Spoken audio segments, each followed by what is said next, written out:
My name is Sugiki, and I'm an artist living in Seattle, Washington. The work that I'm going to be making during this residency was inspired by a trip to Istanbul. It's based on the architecture there and the skyline I saw.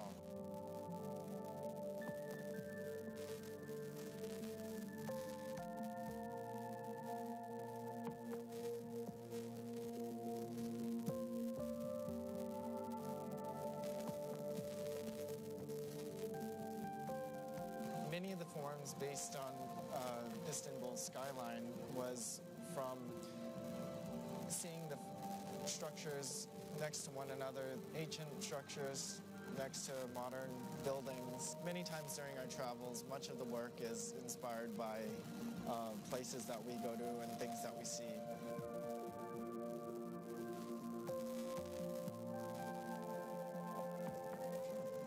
The forms that I'm going to be making this weekend are done in 3 parts. Basically, there's a bottom and middle and a top. And I blow the forms and measure each form, and they fit together and stack.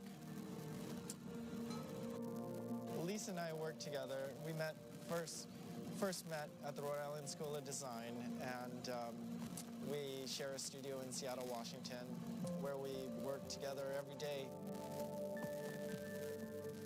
We've been to the museum several times. I had a residency in 2004, and Lisa just had a residency this summer, and this will be my second residency at the Museum of Glass.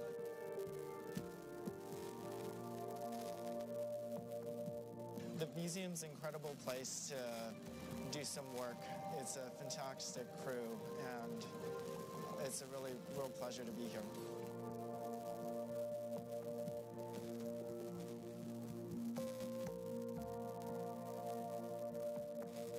In a couple of weeks, I'm having a solo exhibition at the Northwest Museum of Art up in LaConner, Washington.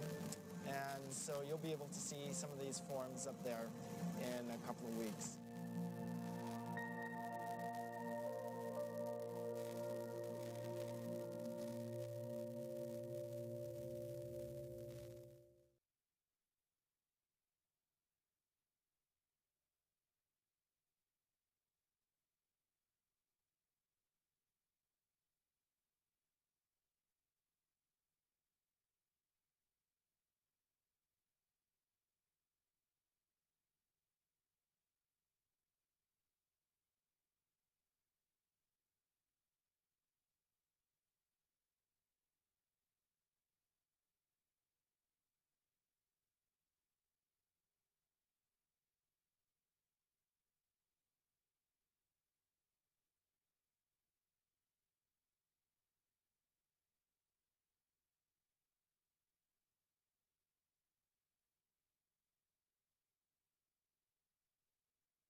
So hi everybody, welcome to the Museum of Glass. Today we have a pair of guest artists, a husband and wife, Sugiki and Lisa Zerkowitz. Lisa is the woman in the gray sweatshirt and Boyd is the man in the black shirt and shorts. And we're going to be making parts for various designs of these cake plates, cake stands. So we'll make them in parts. And Boyd is going to be making the flat plate part. And then on the other bench, we're going to be making some parts for a more elaborate cake plate that we're going to be making this afternoon. So just to get you started, I'm going to give you just a very quick introduction to how glass blowing works. Everything that we do here starts out in our glass furnaces. The glass furnaces are the machines where you see the doors closed. In each of those furnaces, there's a big ceramic tank. In that ceramic tank is 1,000 pounds of melted glass. We keep the melted glass at 2,100 degrees Fahrenheit. And at that temperature, the glass has the consistency of honey. So if you can imagine, can we put up the furnace diagram? So if you look up on the big screen, that's what our furnaces look like inside. The furnaces are the two machines where you see the doors closed. There's one on each side of the studio. We want to get the glass out to make stuff. We take one of those steel pipes. Those are called blow pipes. And we dip them into the melted glass like you're dipping into a big jar of honey. So we dip it in, twirl it around. A little bit of glass sticks to the end of the pipe. The pipe itself is hollow. So when you blow, the ball of glass blows up like a balloon. Once we get the glass out of the furnace, it only stays soft for a little while. So we do whatever blowing or shaping we can while it's hot and soft. And when it starts to cool and stiffen, we go to the second type of furnace, and that's called the glory hole. The glory holes are the round guys with the doors open. Those have no glass in them. They are just a hot chamber for heating and softening the glass while we're working. If you've ever seen anybody work at a forge making swords or horseshoes, they take the metal, put it in the fire, soften it, work on it a little bit, back in the fire, soften it again. That's the sort of same routine you'll see here. All the glass that's in those furnaces is clear glass. It has no color. We buy our colored glass separately in the form of these bars. We buy it like an artist buys paint, red, yellow, blue, pink. And when we want to make a colored object, we blow a bubble of clear glass from the big furnace. We heat up a chunk of the colored glass, and then we coat that clear bubble with the colored glass. We have a little video. We can show you how we apply the color. Can we play color overlay? The color in glass comes from adding various materials to the mixture of raw ingredients called batch. Most of the colorants are compounds containing some kind of metal. For example, adding cobalt to clear glass creates a deep blue. Tin and antimony can be used to create white glass, and gold chloride can produce a rich red or pink colored glass. Colored glass is melted in furnaces, just like clear glass, and then is usually rolled into bars for storage and easy application. In order to apply color bar to a bubble, we first need to preheat the color to approximately 950 or 1000 degrees Fahrenheit in a color oven or garage. Once warm, the color is then picked up on the end of a punty rod using a little bit of clear glass as a support. The color is then heated in the 2300 degree glory hole to soften it and make it malleable, while another artist creates a small bubble of clear glass on a blowpipe. Once warm, the color is dropped over the clear bubble, and then using a variety of hand tools or the steel marver, The color is rolled back over the clear in an even layer. This process is called dropping color, or creating a color overlay. Depending on the project, that bubble is then usually gathered over with clear glass and blown into the final form.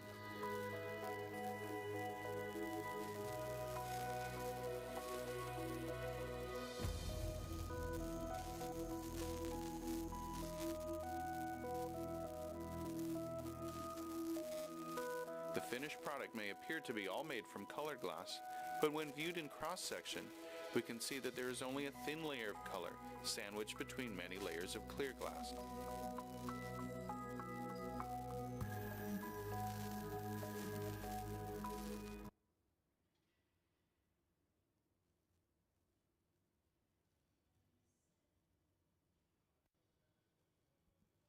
So for a lot of the things that we're making today, Mr. Sugiki has prepared some colored bubbles. We're heating them up in there, in this oven over here. And he's picked them up, and so they're already colored. But when the video that you saw, that's how the color was first applied. The reason that we do it this way is so that we can have any color we want, anytime we want. If we were to fill the furnace with blue glass, we could only make blue things. If we coat each bubble individually, then we can have any color at any time.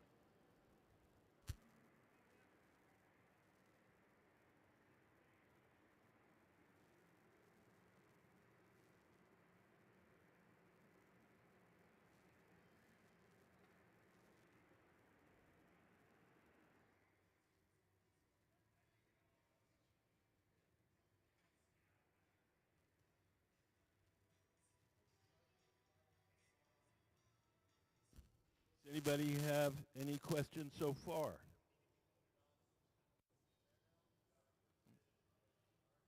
Yeah. Do we sell them? We don't sell them. These are our guest artists, Lisa and Boyd, and they sell them. They have a studio. They sell them their own. They sell them at a gallery called Vetri in downtown Seattle. VETRI. It's on First Avenue, about 2 blocks south of the Pike Place Market.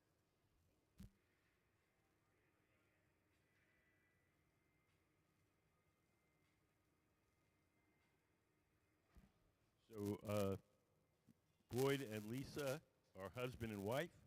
They met at the Rhode Island School of Design, where they were both studying. And they have a company called Two-Tone Glass, and that's what they make all these this glassware under that name.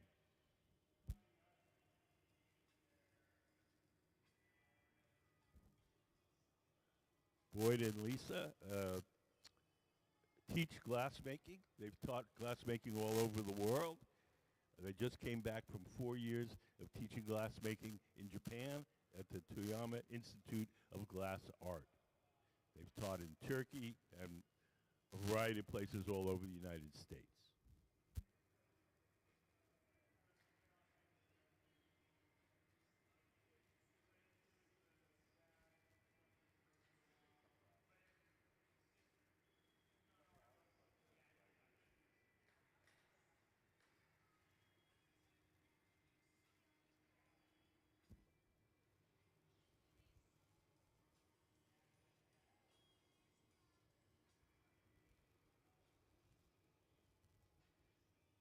So if you look over to the bench on the right, that's Ben Cobb sitting down, Trenton Kyocho standing up, and they're going to do the color overlay process, and they're preparing some bubbles for a piece that we're going to make this afternoon.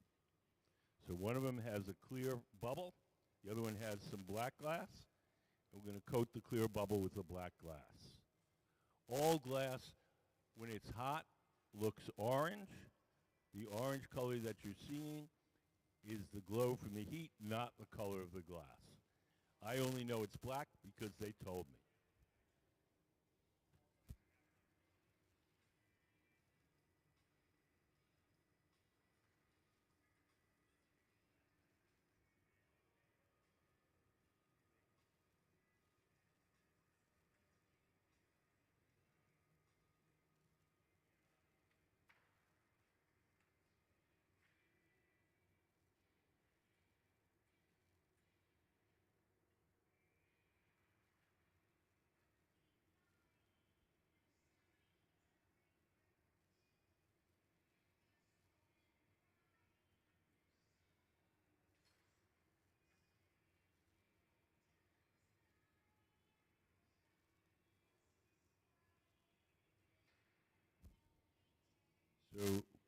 Boyd and Lisa, Mr. Sugiki and Lisa Zerkowitz, are working with our resident team of glass blowers.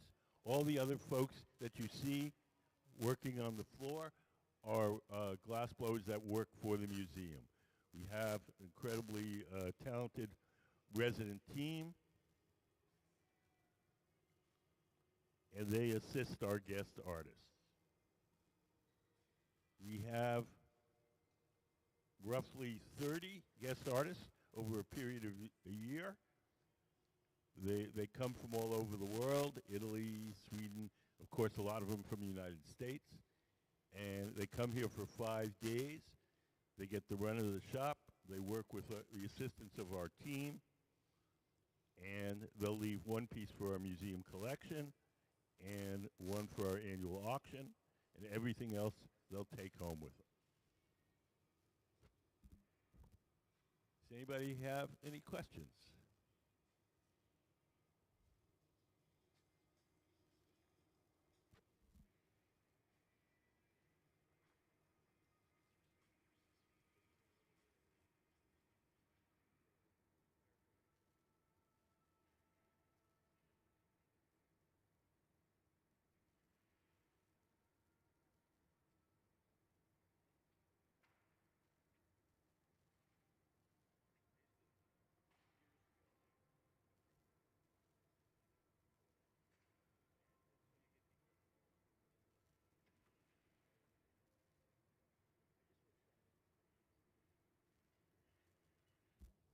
In the center, Boyd Sugiki in the black sweatshirt.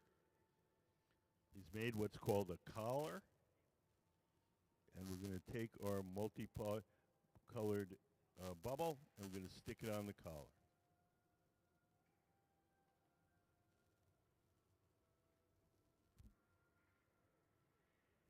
All the colors you see are distorted by the heat. When they cool off, you'll see their true colors.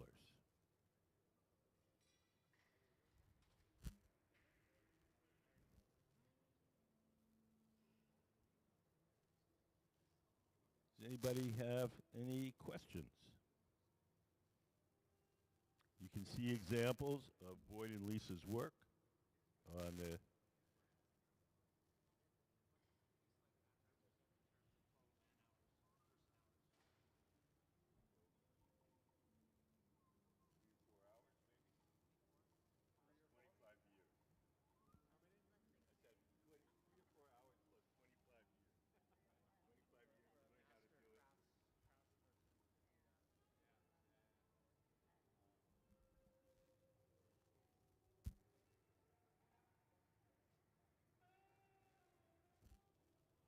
in the center, that's Mr. Sugiki, Boyd Sugiki. And he's making one of these flat platters. That's going to be, he's just making the top part, but it's a little more elaborate. It's multiple colors.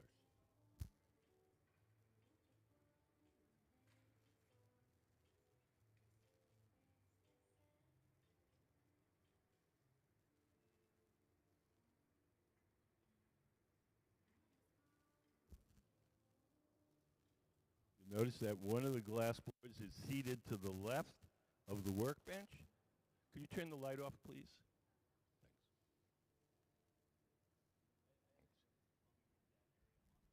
Thanks. Anybody wants to take pictures, it's fine. We encourage it.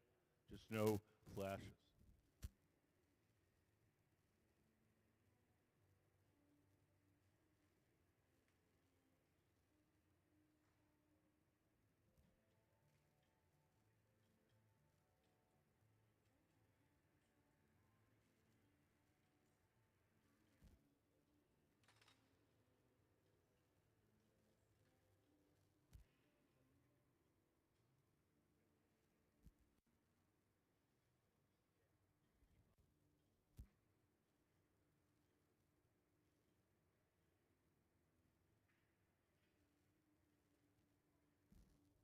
Can we put up how hot is it? look up on the big screen, we have a little chart. Tells you how hot the different pieces of equipment are. The glass furnaces are the machines where you see the doors closed. The glory holes are the ones where the doors open. The annealers are the big black ovens at each side of the studio. And the garage is this silver oven with the curved side.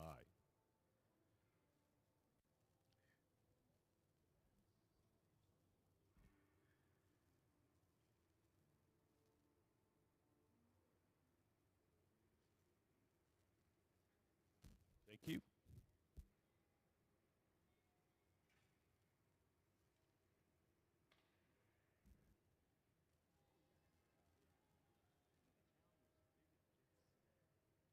You have two ways in which we heat up the glass while we're working. One is the glory holes, the round ovens with the doors open. The other are torches. When we use the torches, like Boyd is doing right now, we can focus the heat in a particular place. When we put it in the glory hole, kind of heats it more generally. We need the heat in a specific place, we use the torches.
Right. Well, well, can we put up the Incalmo drawing?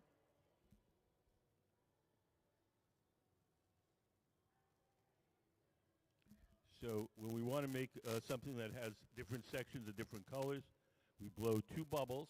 We open them up to the same diameter. We heat the edges so they're soft and sticky, and we stick them together. And that's called Incalmo, I-N-C-A-L-M-O.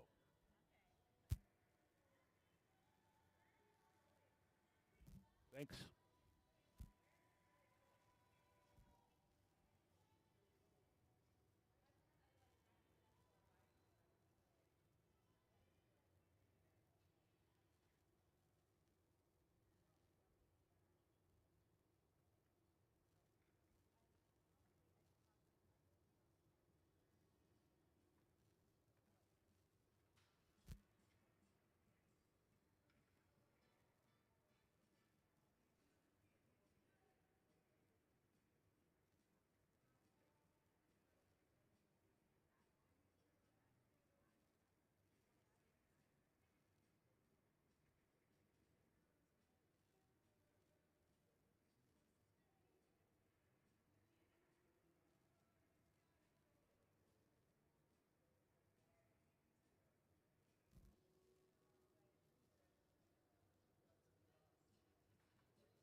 So now Mr. Sugiki is going over to our furnace, and he's going to coat that bubble with a layer of clear molten glass.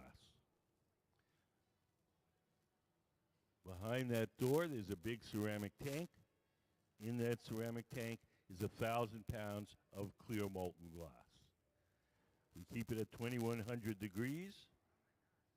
At that temperature, the glass has the consistency of honey. It's like dipping into a big jar of honey. You can see as he drips the excess off, you can see how fluid the molten glass really is.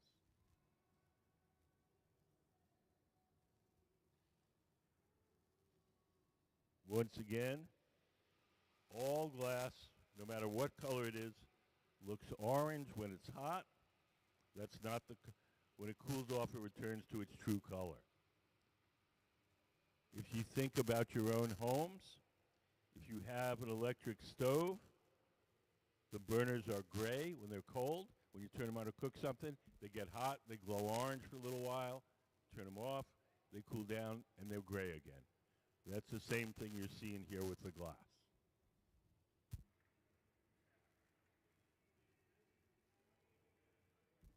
Shaping the glass with a carbon fiber pad.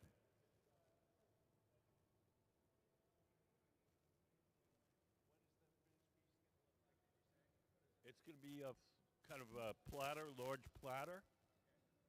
So sort of like that top piece there. And it's going to have multiple rings of color. Multiple rings of color. You kind of see that. It's a little hot now.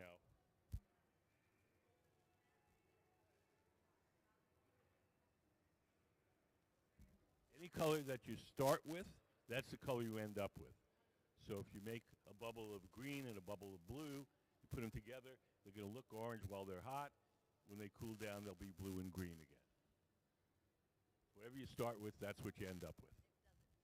It doesn't change the color itself while you're working it, no. It just changes how it looks while we're working.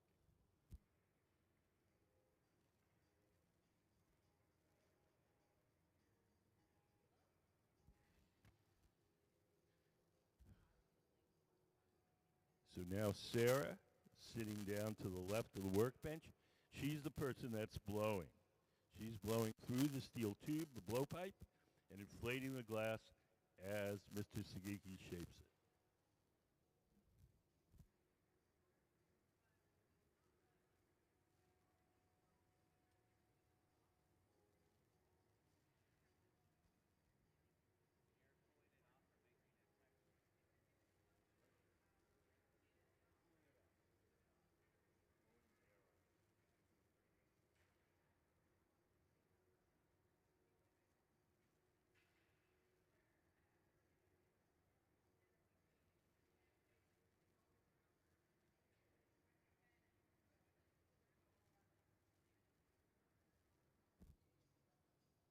I think he's going to put another layer of clear on top of that.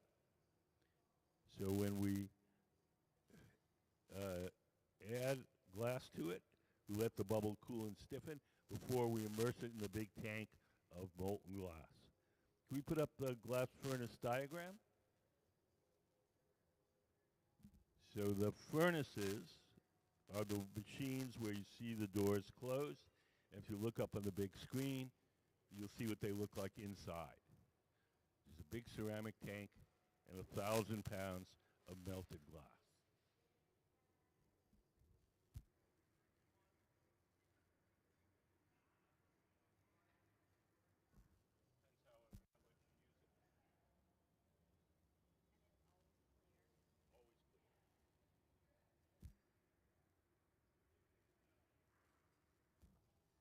So each time we dip it into the furnace and coat the bubble, it's called taking a gather.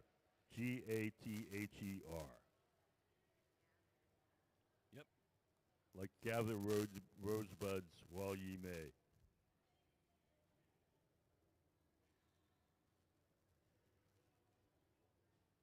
Each time we dip it into the furnace, only a certain amount of glass will stick.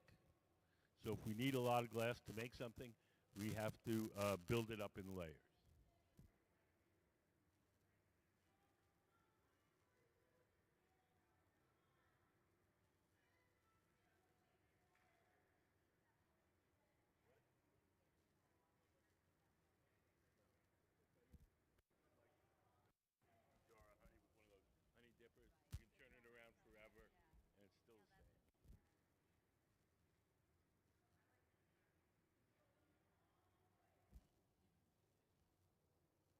Notice as Mr. Sugiki shapes the bubble, his assistant is holding a wooden paddle in front of his arm to shield him from the heat. The heat that comes off the glass is radiant heat, like an outdoor heater. It heats the first thing it strikes. So if you put the paddle between the glass and the arm, the paddle gets hot and the arm doesn't.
How come he doesn't wear a protective glove?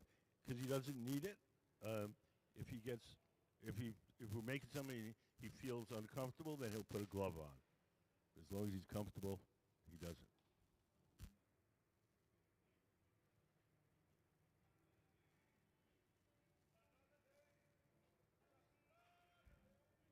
So now the glass blower seated to the left is blowing. Sarah, standing up, is turning the pipe. And Boyd is squeezing the glass with a tool called the jacks and making a sharp crease in it. That crease is the place where we're going to be able to break that bubble away from the metal pipe once we're done shaping.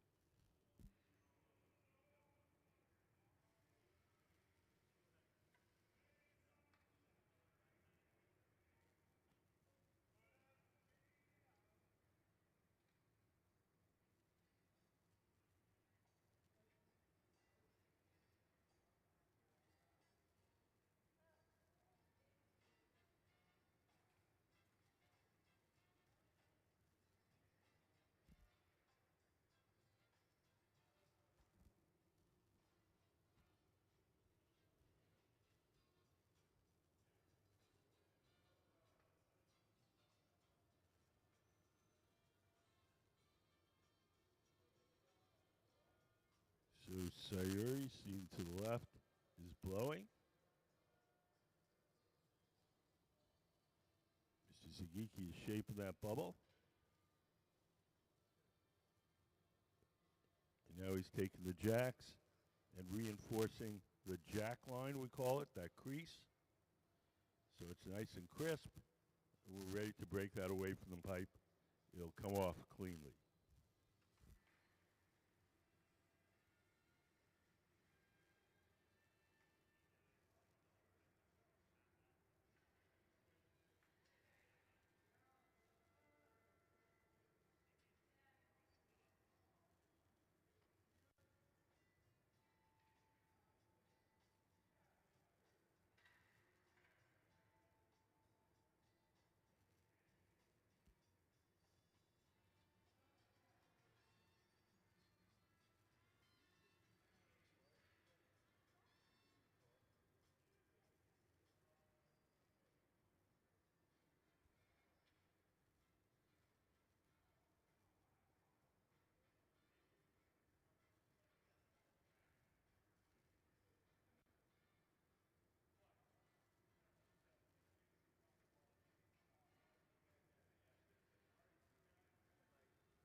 Oh, yeah. Here in Tacoma, there's a glass blowing program in the public schools. You can start in middle school and continue it through high school, and Eden is in that program right now.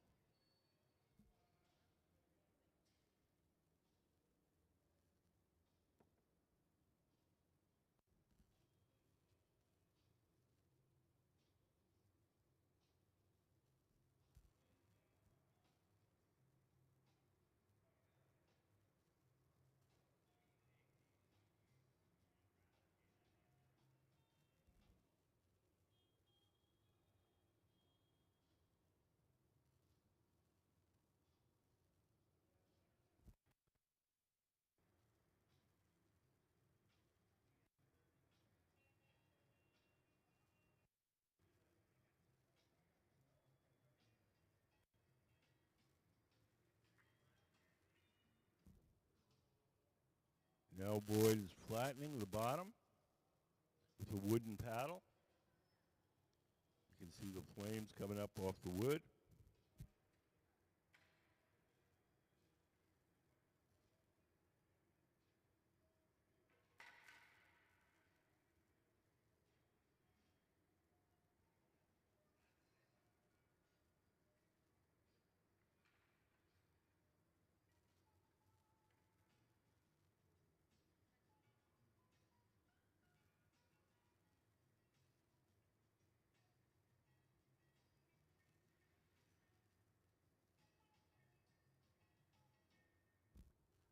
to the right is center.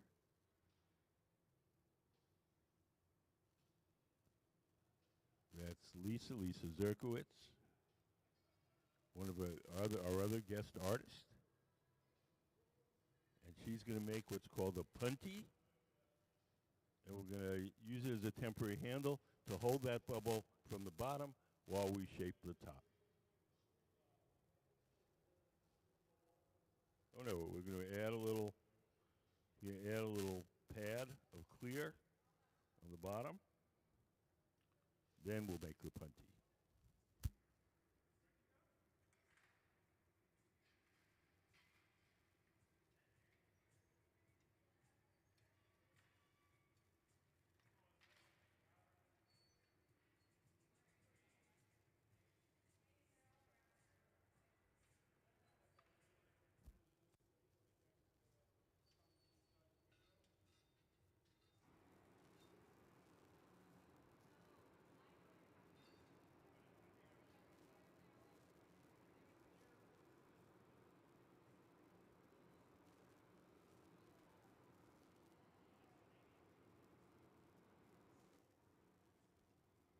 Over on the far bench on the right, Sarah is shaping the punty.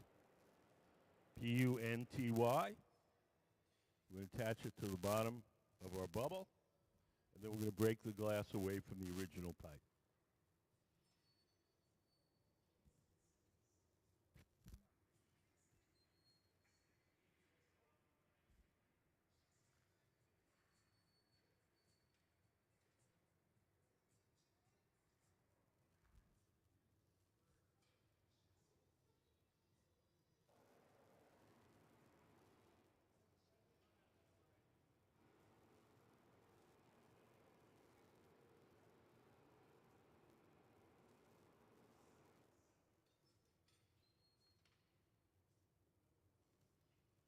The next part of this process is to transfer that bubble from the rod it's on now, the blowpipe, to a second steel rod called the punty.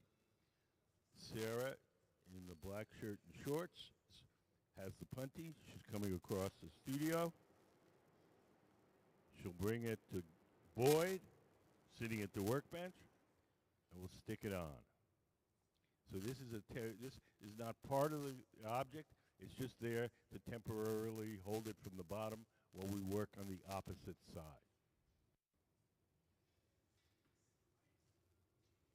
When they feel that bond is strong enough, we'll take the tweezers, dip them in water, drip a little water where we want it to break, give the pipe a tap, and off it'll come.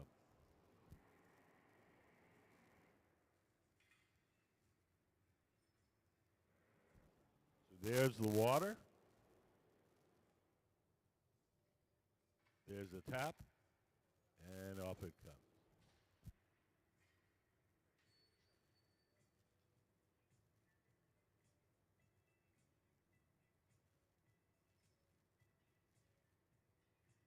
Does anybody have any questions? What? Temperature of what? 2,300 degrees Fahrenheit.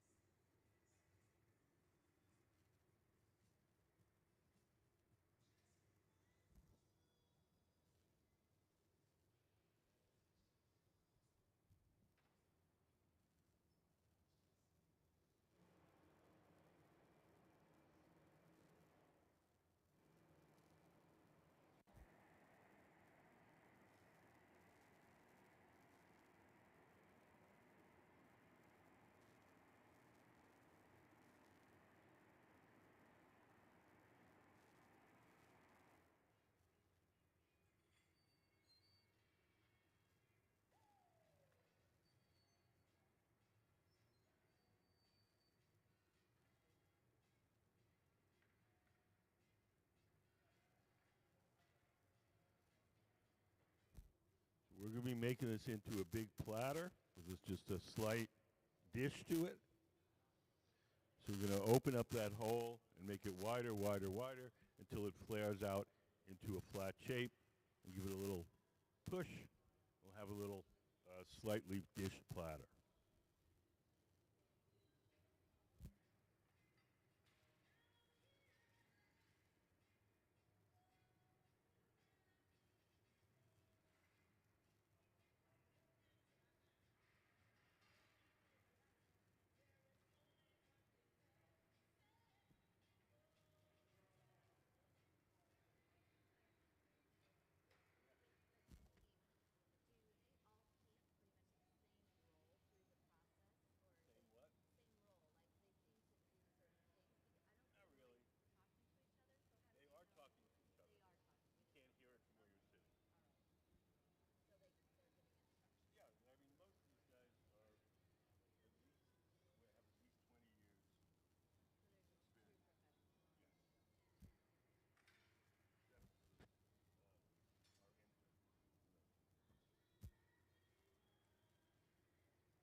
we've got it so hot and soft, as we spin it, just the centrifugal force will flare out the opening.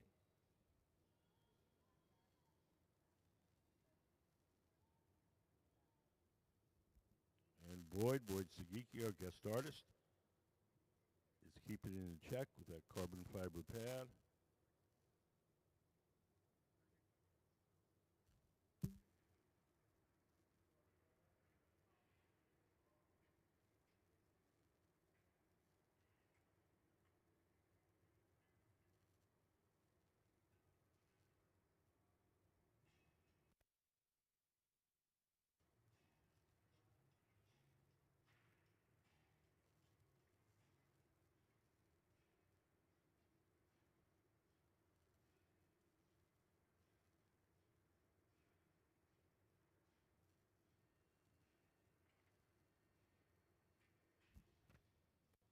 So now Mr. Sugiki is pressing on the inside with a tool called the Parchophy and making that opening wider and wider.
So Boyd is heating up that edge. When we make these flat shapes, we have to coax it little by little.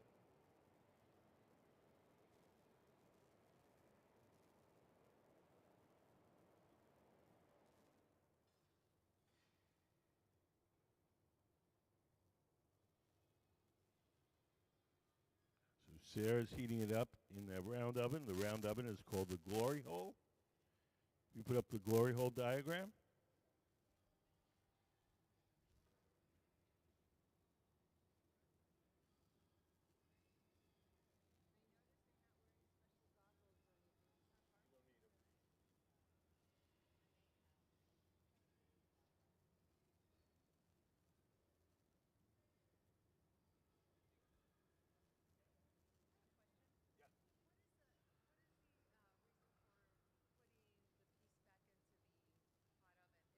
Make it soft again.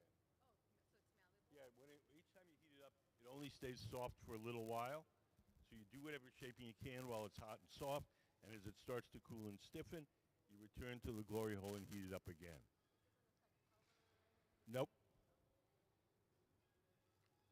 If you've ever seen anybody work at a forge, making horseshoes or swords, they take the metal, put it in the fire, soften it, they work on it a little bit, it starts to get stiff, they put it in the fire again and soften it, re-soften it.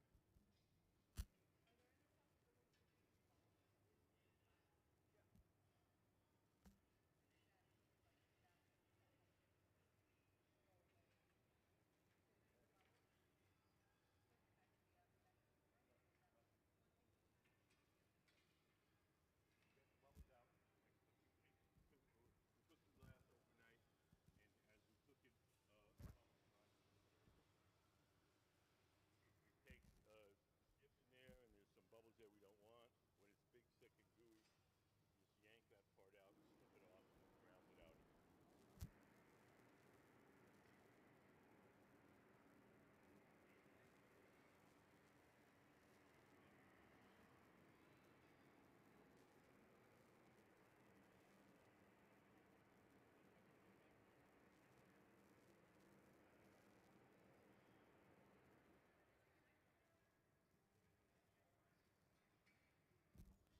We're getting pretty close to being done.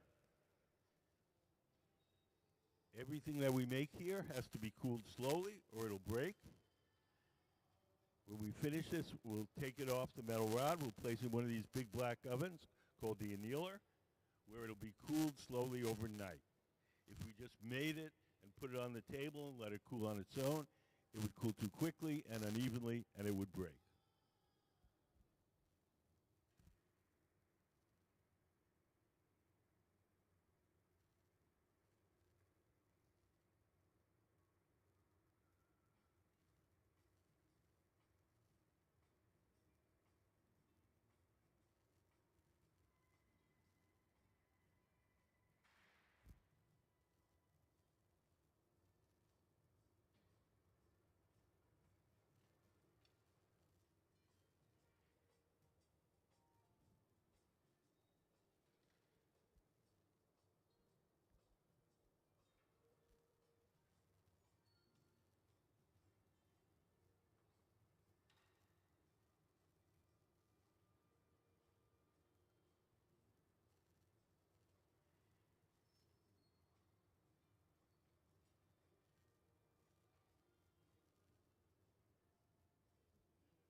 There's Boyd Sugiki and the woman with the gray hair on the opposite side of the piece, Lisa Zerkowitz. They are our guest artists. Everybody else works for the museum.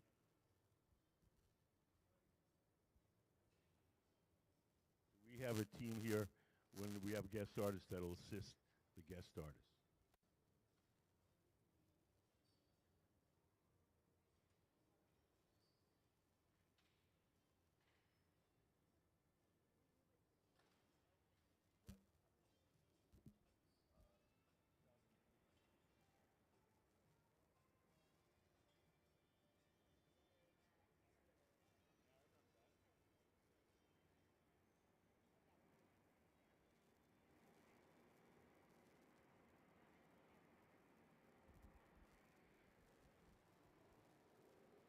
We're just about done. If you look to the far right, you'll see Sayuri putting on some protective clothing. She's going to carry the finished platter to our annealing oven. She's going to put on some Kevlar gloves. Kevlar is a fire-resistant insulating material. When she grabs that platter, it'll be approximately 1,000 degrees. At that temperature, the glass will be hard, and we'll put it in the annealing oven to cool slowly overnight.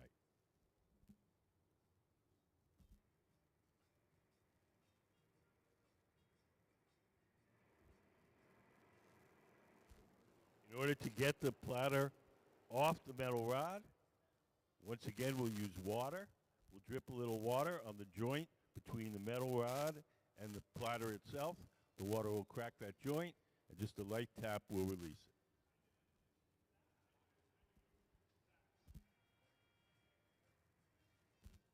So now you can see Sayuri's all suited up. She has to heat the gloves up, because at this point, if we touch it with a room temperature object, we could crack it.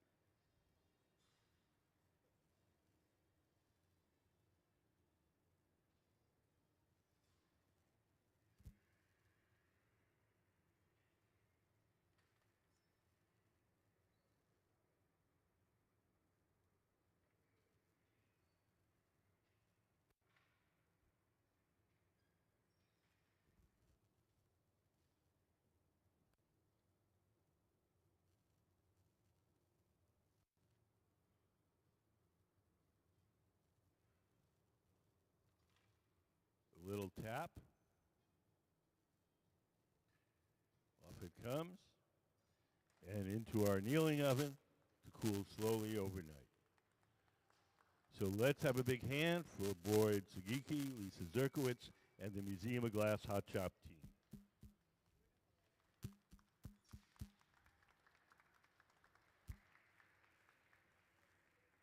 Anybody got any questions?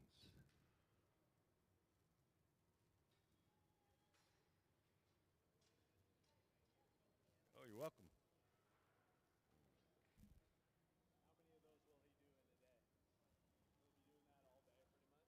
No, we have a bunch of different things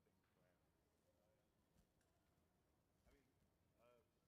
Our main goal here with this shop is for you to see glass blowing, see how it works, have a better understanding of what goes into it. It's not really a money-making factory. If that, we would be doing things very differently if it was that was our goal. Yeah. So I mean, we're making a lot of things which are very elaborate, which would be, you know, sort of cost prohibitive.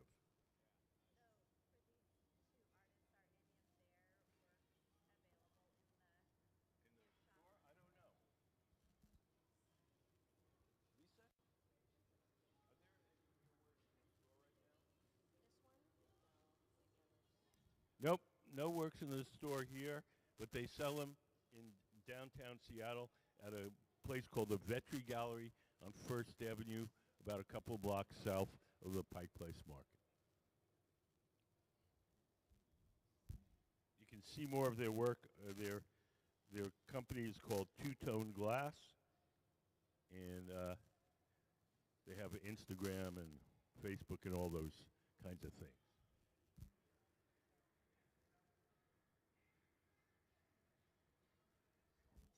So I also sell at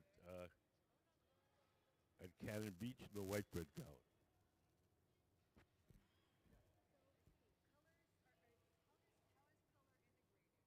Okay, how is the color integrated? Can we play color overlay? We have a little video to show you how we apply the color. The color in glass comes from adding various materials to the mixture of raw ingredients called batch. Most of the colorants are compounds containing some kind of metal. For example, adding cobalt to clear glass creates a deep blue. Tin and antimony can be used to create white glass, and gold chloride can produce a rich red or pink-colored glass. Colored glass is melted in furnaces, just like clear glass, and then is usually rolled into bars for storage and easy application. In order to apply color bar to a bubble, we first need to preheat the color to approximately 950 or 1000 degrees Fahrenheit in a color oven or garage. Once warm, the color is then picked up on the end of a punty rod using a little bit of clear glass as a support. The color is then heated in the 2300 degree glory hole to soften it and make it malleable, while another artist creates a small bubble of clear glass on a blowpipe. Once warm, the color is dropped over the clear bubble, and then using a variety of hand tools or the steel marver, the color is rolled back over the clear in an even layer. This process is called dropping color, or creating a color overlay. Depending on the project, that bubble is then usually gathered over with clear glass and blown into the final form.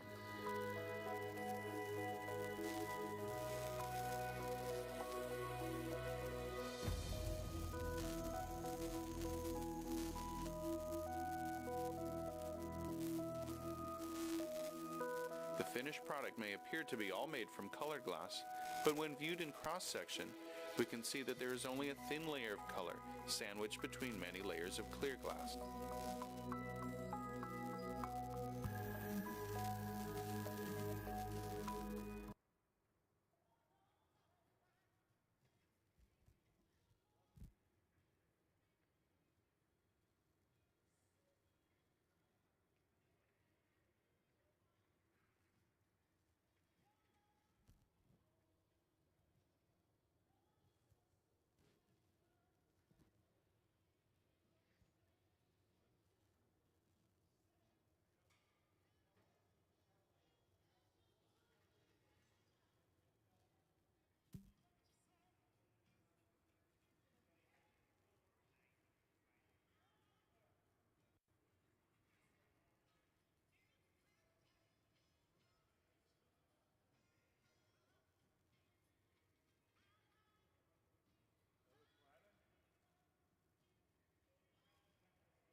preparing some parts for a kind of more fancy, elaborate cake stand that we're going to make this afternoon. We've taken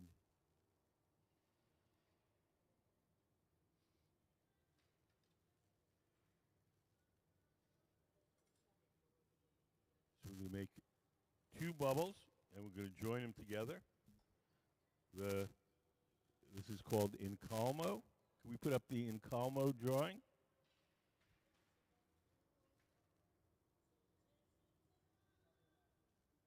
So we're going to take, in the case of this, we're going to have 2 black bubbles with a little clear in the middle. We're going to join them together.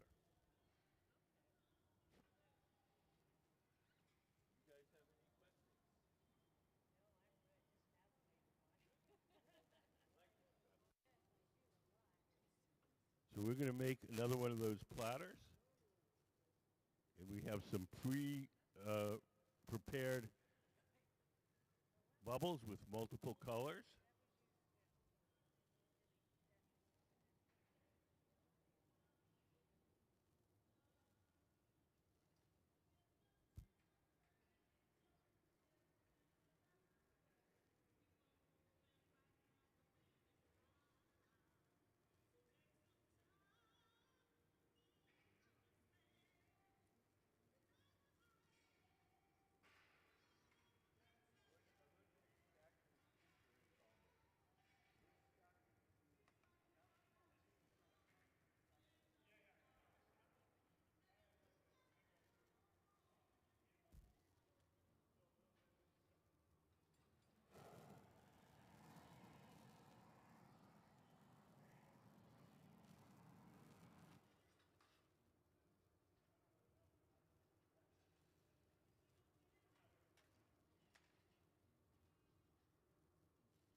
So earlier on this week, our guest artist prepared these bubbles. We made tubes of colored glass, sliced them up, stuck them on top of each other, and heated them up till they fused. And that's what you're looking at right there. And that will give us our colored pattern.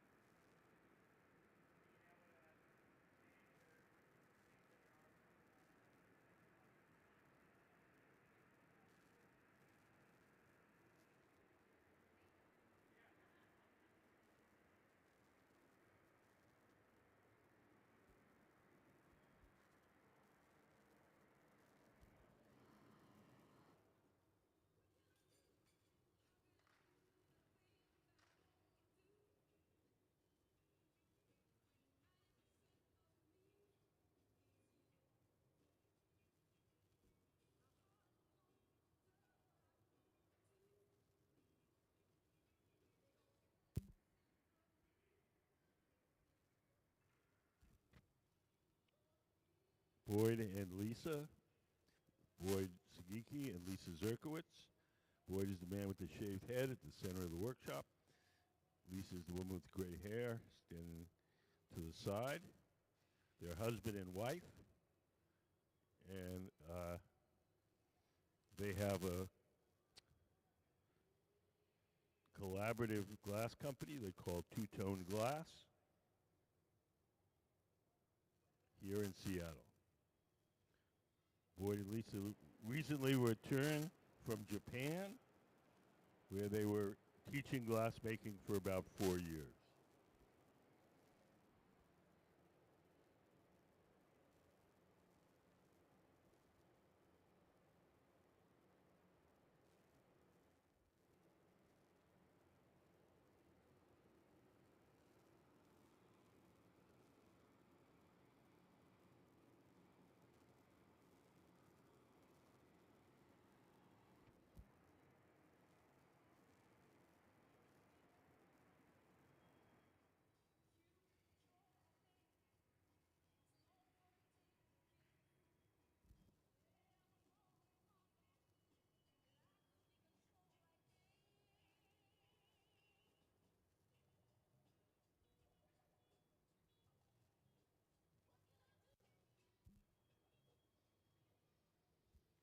Does anybody have any questions?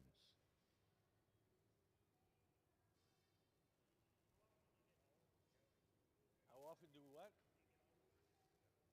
Hardly ever. Only when we have really big projects.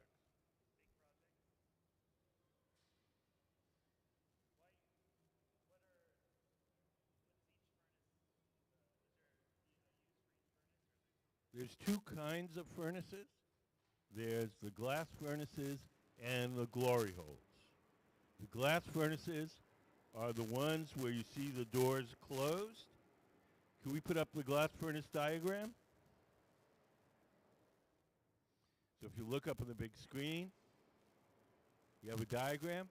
That's where we keep the molten glass. Each one of those has a ceramic tank with 1,000 pounds of melted glass in it. The glory holes are the round ovens with the doors open. Can we put up the glory hole diagram? Those have no glass in them. Those are just for heating and softening the glass while we're working. All the glory holes are the same. All the furnaces are the same.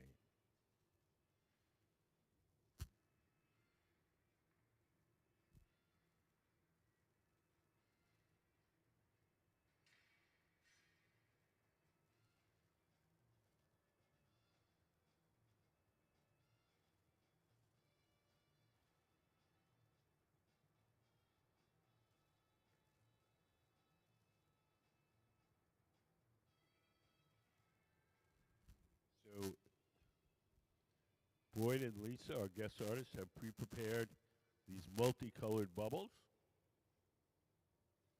And we're going to switch them. We've heated them up. I'm going to switch them to a blowpipe.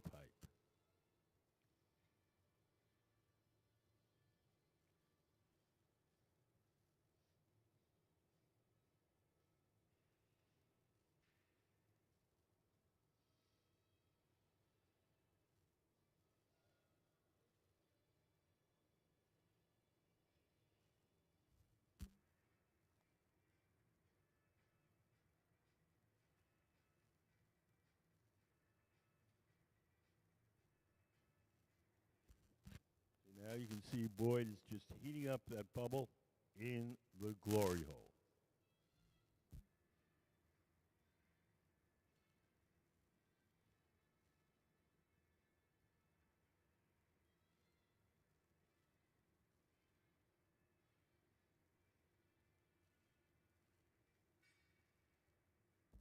Going to shape it up a little with that tool called the jacks. And then we're going to transfer it to a hollow steel tube called the blowpipe.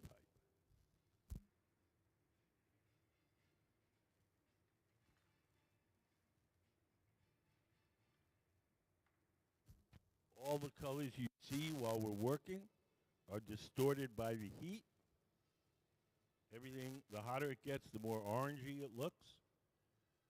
That orange color is the glow from the heat, not the color of the glass.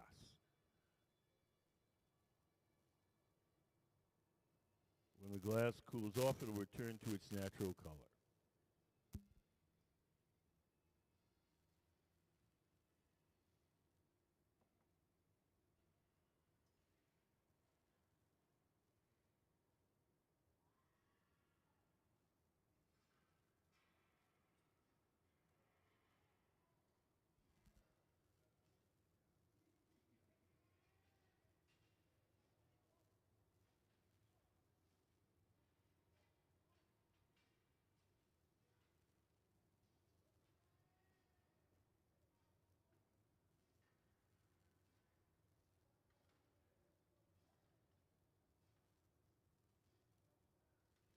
So the people working on the workbench on the far right, Ben Cobb and Trenton Kiocho, are preparing parts for some cake stands that we're going to make after lunch.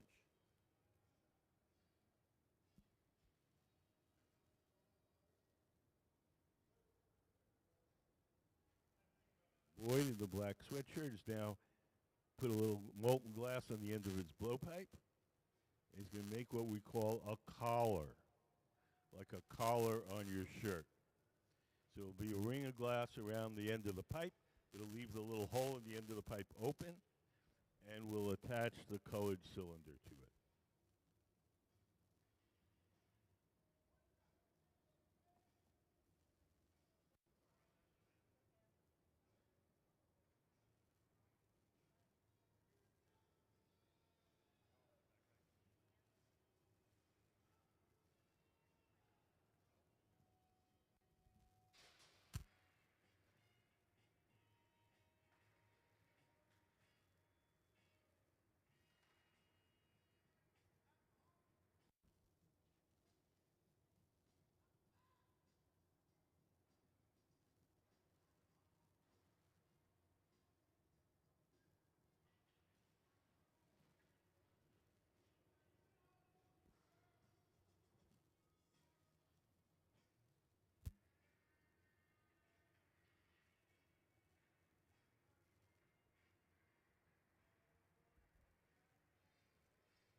Do you guys have any questions?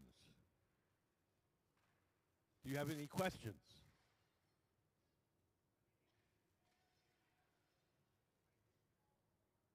You're making a big platter.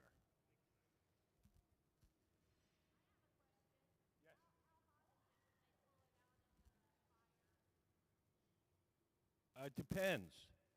There's certain operations you want it really hot. Sometimes you want it not so hot.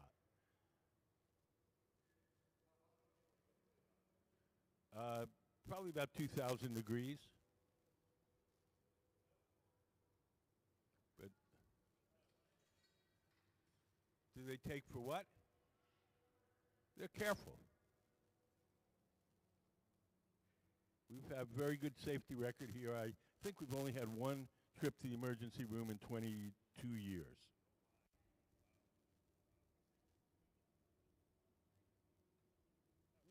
We work with gloves when you'll see if things get hot and they become uncomfortable, they'll put a glove on. As long as they're comfortable, they don't put a glove on.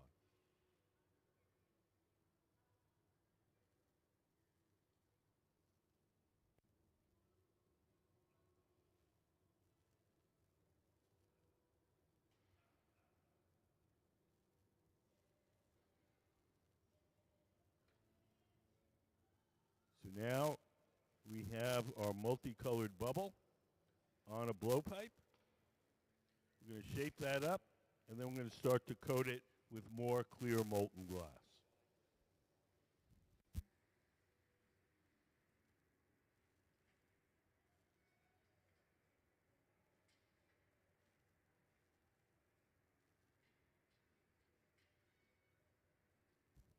We're trimming away some of the glass that was used to hold it.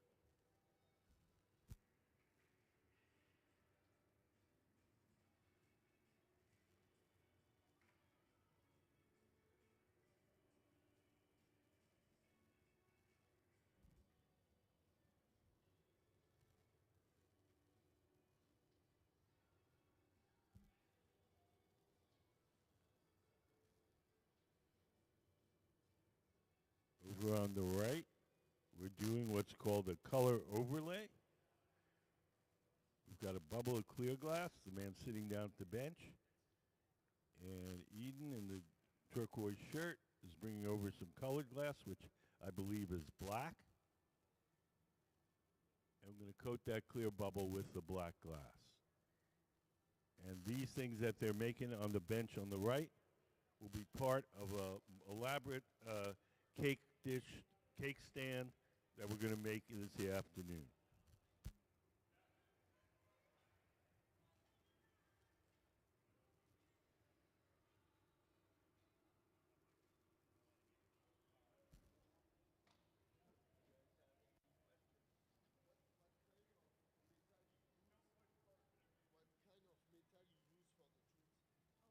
Steel. Some of them, yeah, some of them are mild steel, some are stainless.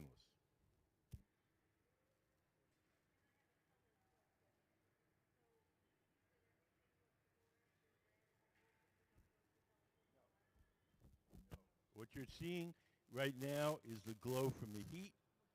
If you think about your own homes, if you have an electric stove, the burners are gray.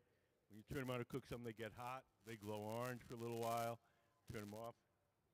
They cool down, and they return to their natural color.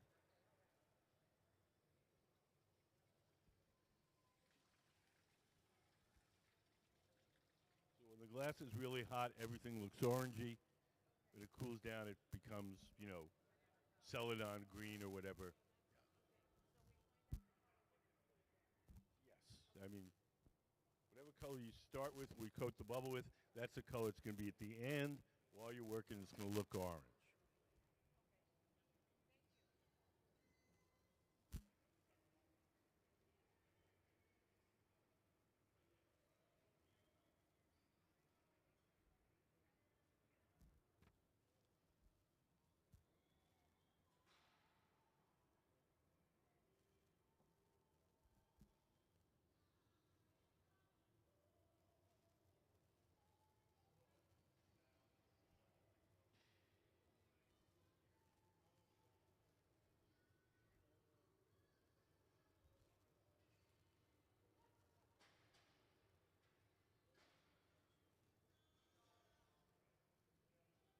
So now in the center workbench, Boyd is letting that bubble cool and stiffen a bit.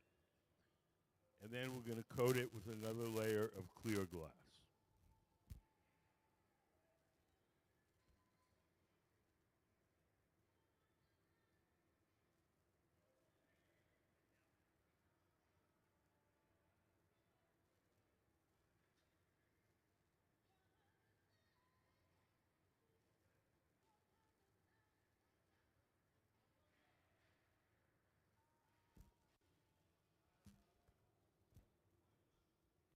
So now Boyd is going over to the furnace.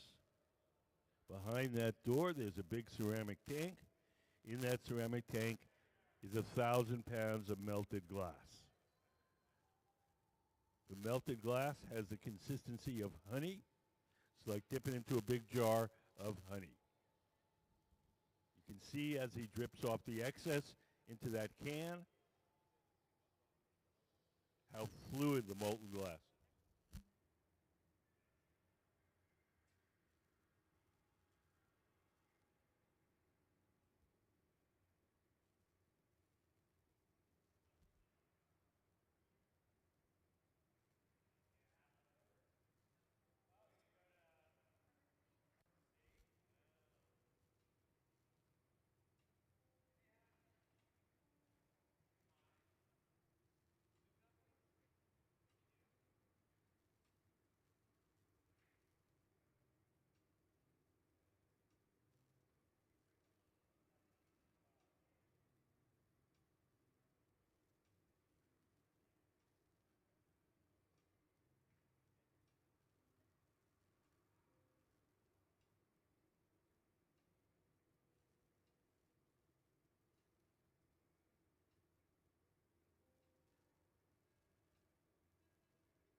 transfer the bubble from the rods on now, the original rod, the blowpipe, to a second steel rod called the second steel rod will hold the bubble from the bottom while we shape the top. So we're making a kind of a large platter.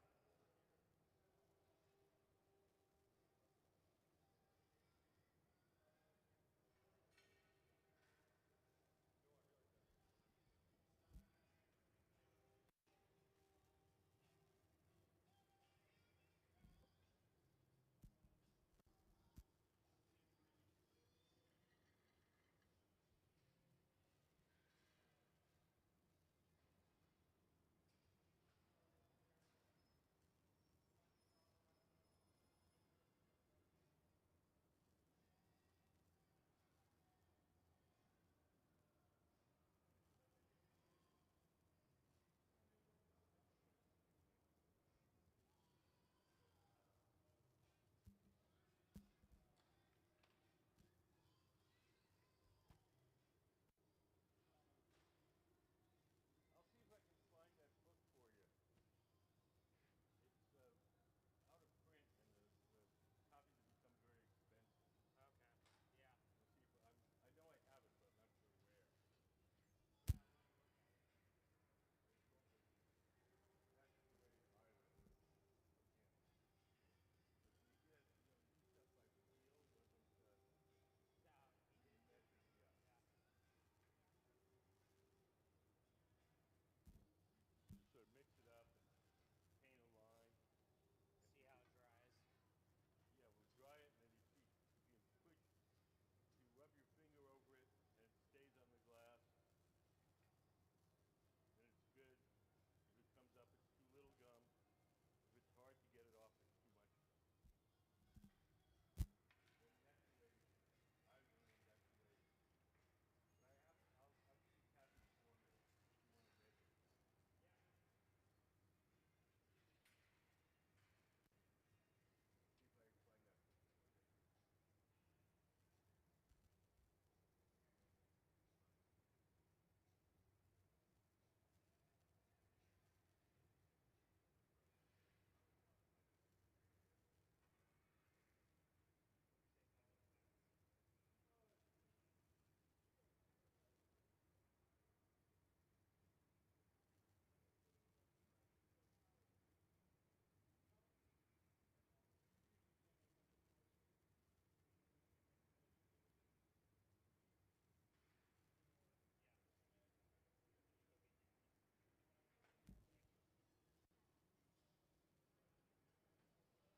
So in the center, our guest artists, Sugiki and Lisa Zerkowitz, are working on this platter. We've blown a bubble with multiple colors, and we're widening it until it gets to this kind of flat, slightly dish platter shape.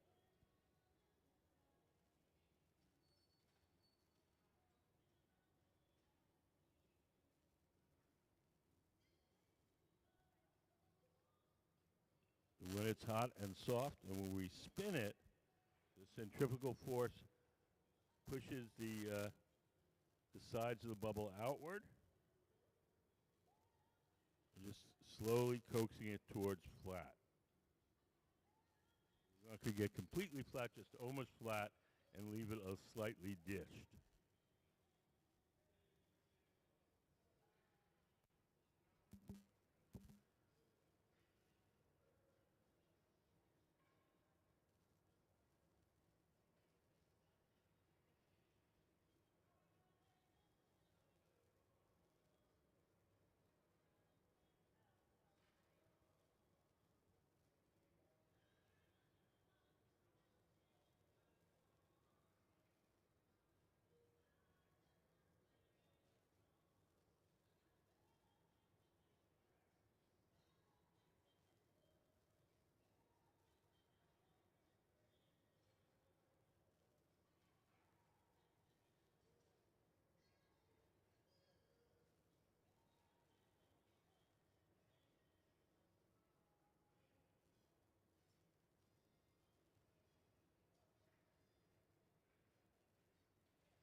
So we're almost done. Everything that we make here has to be cooled slowly or it'll break. So we're going to take it off the metal rod. We're going to place it in an oven called the annealer, the big black oven on the right side of the studio, where it'll be cooled slowly overnight.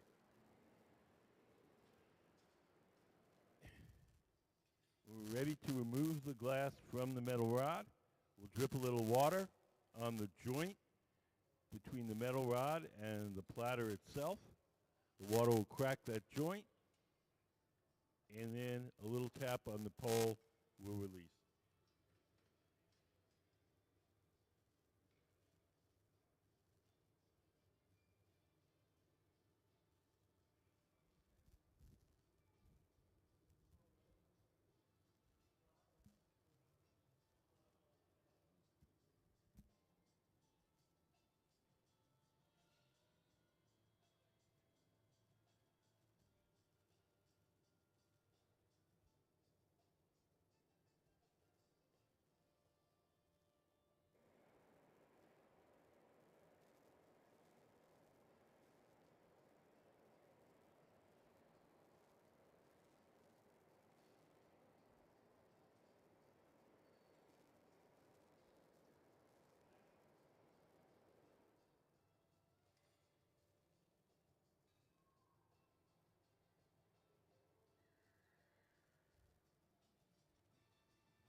So one of the glass blowers is put on some protective clothing.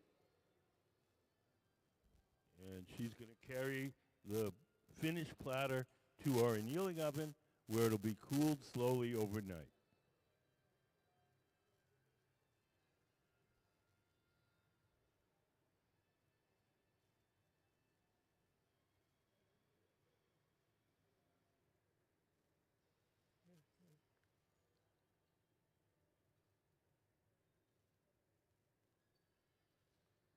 We'll use water to break the glass away from the metal pipe. We'll just take some tweezers, dip them in water, drip a little water on that joint between the metal rod and the platter itself. The water will crack that joint, and just a light tap will release it.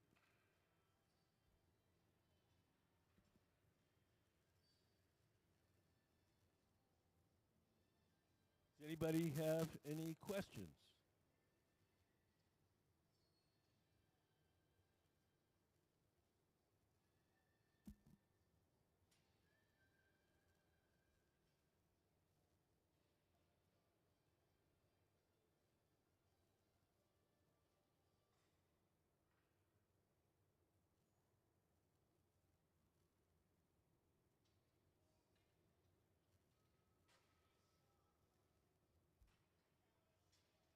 We'll give the pipe a little tap.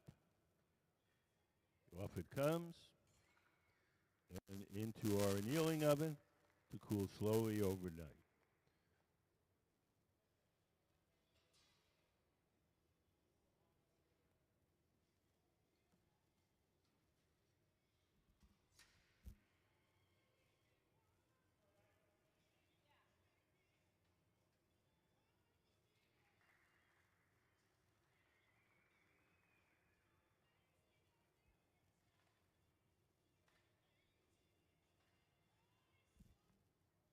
So if you haven't been here before, just give you a very quick introduction to how glass blowing works.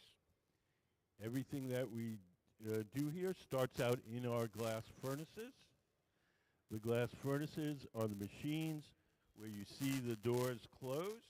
There's two of them, one on each side of the studio. Can we put up the glass furnace diagram? So if you look up on the big screen, we have a little diagram. So each of the furnaces has a big ceramic pot. In that ceramic pot is 1,000 pounds of melted glass. We keep the melted glass at 2,100 degrees Fahrenheit, which is 1150 Celsius. And at that temperature, the glass has the consistency of honey. So if you can imagine a giant crock pot full of honey, that's what our furnace is like. When we want to get the glass out to make stuff, take one of those steel pipes, those are called blowpipes, and we dip it into the melted glass like you're dipping into a big jar of honey. You dip it in, twirl it around, a little bit of glass sticks to the end of the pipe. The pipe itself is hollow, so when you blow, the ball of glass blows up like a balloon. If you want to make something larger, we let that bubble cool and stiffen a bit, and then we dip it in a second time or a third time, and we just keep building up the glass in layers. All the glass in those big furnaces is clear glass. It has no color. We buy our colored glass separately in the form of these bars. We buy it like an artist buys paint. When we want to make a colored bubble, we blow a bubble of clear glass from the big furnace. We heat up a chunk of the colored glass, and then we coat that clear bubble with the colored glass. We have a little video. We can show you how that happens. Can we play color overlay?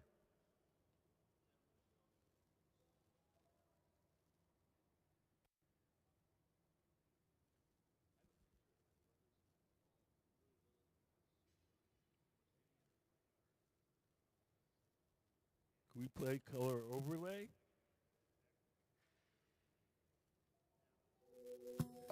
The color in glass comes from adding various materials to the mixture of raw ingredients called batch. Most of the colorants are compounds containing some kind of metal. For example, adding cobalt to clear glass creates a deep blue. Tin and antimony can be used to create white glass, and gold chloride can produce a rich red or pink-colored glass. Colored glass is melted in furnaces, just like clear glass, and then is usually rolled into bars for storage and easy application.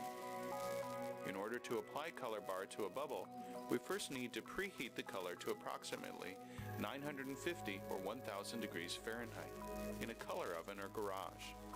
Once warm, the color is then picked up on the end of a punty rod using a little bit of clear glass as a support. The color is then heated in the 2300 degree glory hole to soften it and make it malleable, while another artist creates a small bubble of clear glass on a blowpipe. Once warm, the color is dropped over the clear bubble, and then using a variety of hand tools or the steel marver, the color is rolled back over the clear in an even layer. This process is called dropping color, or creating a color overlay. Depending on the project, that bubble is then usually gathered over with clear glass and blown into the final form.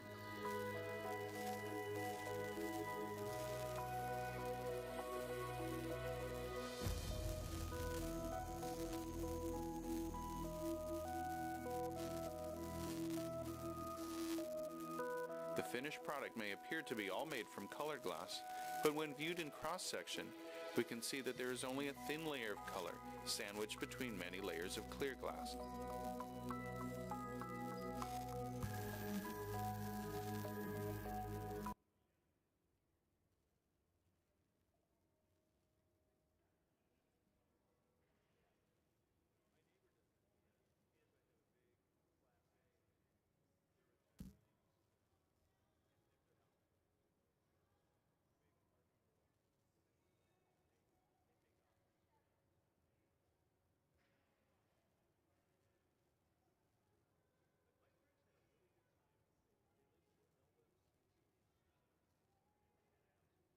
So for these platters that we're making, our guest artists, Lisa Zerkowitz and Boyd Sugiki, have prepared some multicolored bubbles. They kind of look a little bit like this. They're sitting in this oven over here on the right. We're going to pull them out of the oven and stick them onto a blowpipe.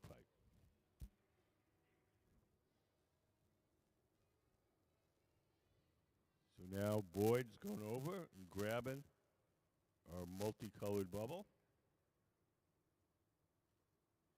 So this was prepared in advance.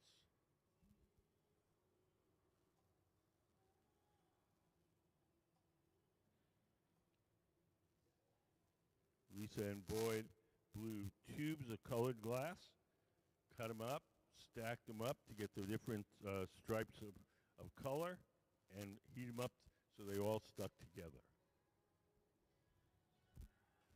That's what you're looking at right now. And we're going to use that to make one of our platters.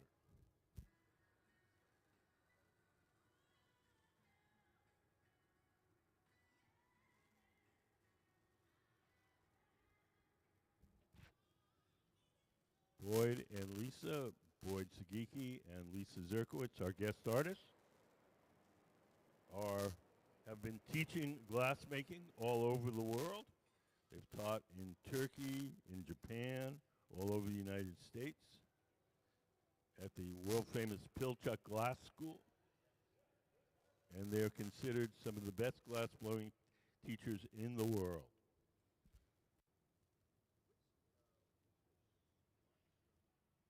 Does anybody have any questions? That's okay.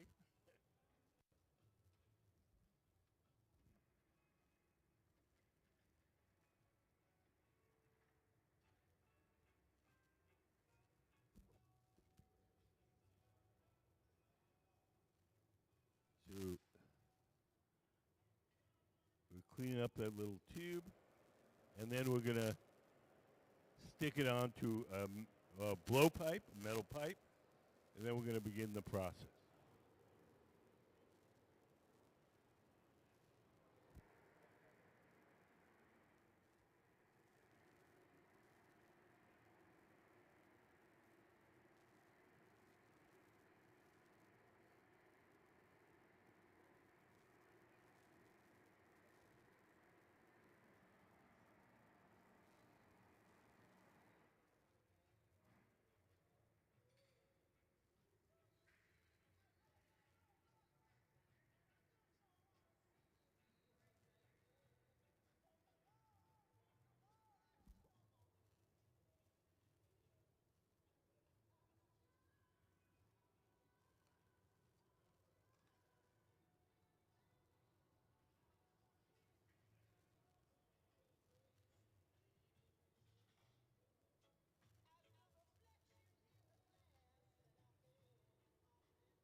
Both Boyd and Lisa Zerkowitz and Boyd Sugiki, are guest artists,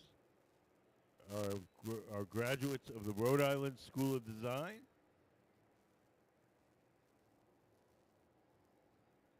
And they've been working together for, I don't know, 25, 30 years.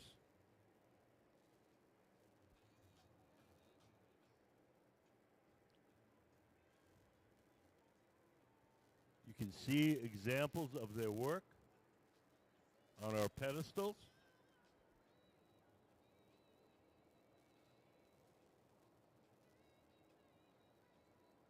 And you can see their work locally at the Vetri Gallery, V-E-T-R-I.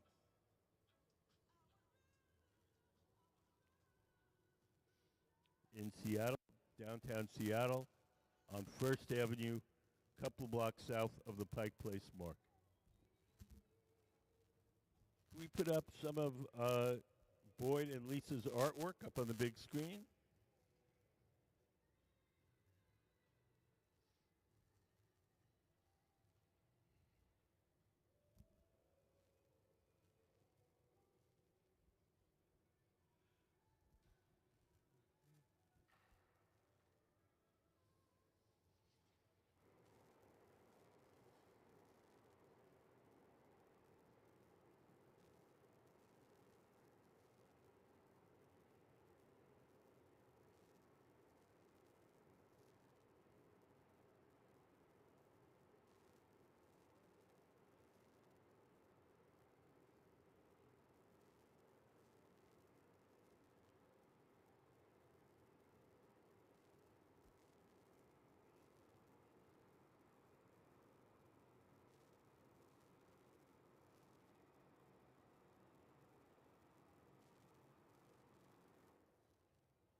just to the right of center. Boyd, in the black sweatshirt, has dipped his pipe into our big tank of molten glass. He's taking the pipe over to the pipe cooler. The pipe cooler is a steel trough. We lay this pipe in the trough, and we spray water on it to cool it down and make it easier to hold.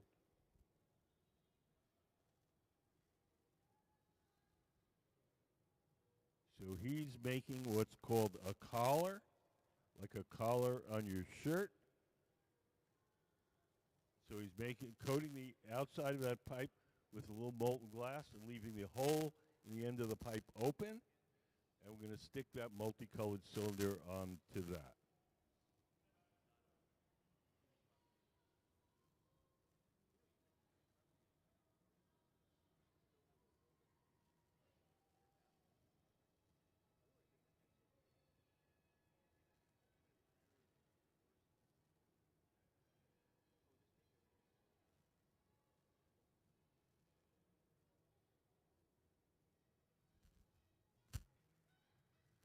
Does anybody have any questions? Yes. Hi.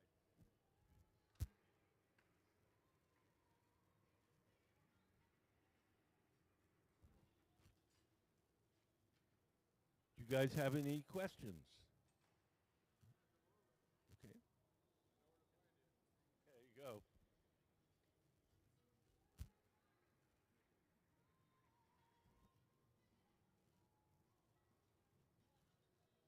So we're sticking our multicolored cylinder onto the collar.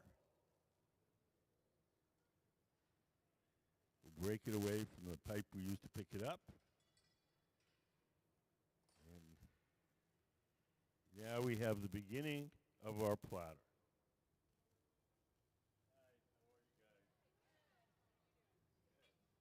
You guys have any questions? How do we get it? I guess you buy one. I don't know. What? They are blowing. They're not blowing this second, but once you're ready to blow, you'll see one of the glass blows will sit down to the left of the workbench, and she'll blow through the tube as the guy sitting at the bench shapes it. It's not like in the movies. So and that when he's rolling around on the coal thing, that's to provide it with Shaping it. shaping. What's he making? He's making a big platter. Wait, who's making a platter? The man in the center, that's Boyd Sugiki, our guest artist, in a black sweatshirt. He's making a platter? He is. Well, it's just like, it doesn't look like a platter yet because he hasn't made it. It's like when you have an acorn, it doesn't look like an oak tree until the oak tree grows up. So this is our acorn. It'll be about a half an hour, I think. Oh, well, I mean, it's a lifelong thing. These guys have been blowing glass for about, I'd say 25, 30 years. So how long before you learn enough that you could probably sell something? I don't know. I'd say like after a year you're functional. After 5 years you think you're good. After 10 years you really are good. How close do you let the kids get to the glass? For the kids thing, not at all. But you have They make the drawings, and we make the glass objects from their drawings. some of these people are pretty young, aren't they? We have one intern, a young lady in the turquoise. Yeah, she's our intern. She's still in high school. Yeah, because I was like, wow, you're just standing next to these. How hot does it get in there? 2,300 degrees Fahrenheit. So how fast before you if you had your finger anywhere? Like We generally don't put our fingers in there. no, not in, but outside. You're like a foot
the torches,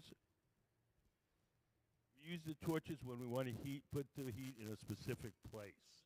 We want to heat up more generally. We put it in the round ovens, the glory holes. When we need the heat in a specific place, we use the torches.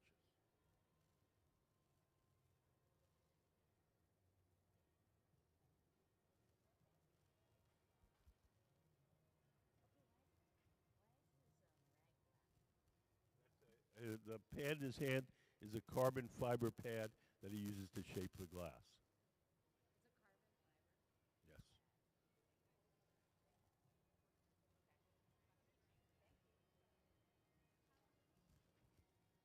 How long the glass is blowing glass? 45 years. Wait, and you have all your fingers, you don't look burnt. Good for you. Nope. Nothing detailed, generally. Nope.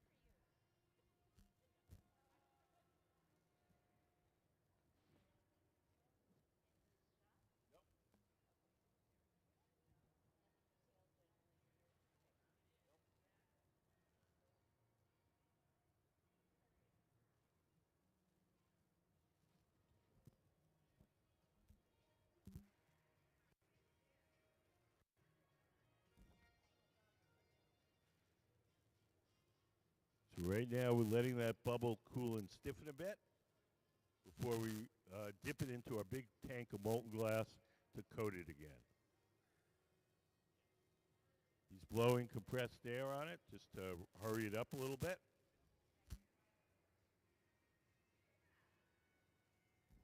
We go into the big tank when the bubble's too hot, the bubble will collapse. So we let it cool and stiffen before we dip it in.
Boyd has dipped his bubble into our big tank of molten glass. He's going to drip some of the excess off into that steel can. We'll save that excess glass, and that'll eventually go back in the furnace. He's taken his pipe over to the pipe cooler. It's a metal trough. We lay the steel pipe in the metal trough and spray water on it. That cools it down and makes it easier to hold.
Boyd is shaping the glass.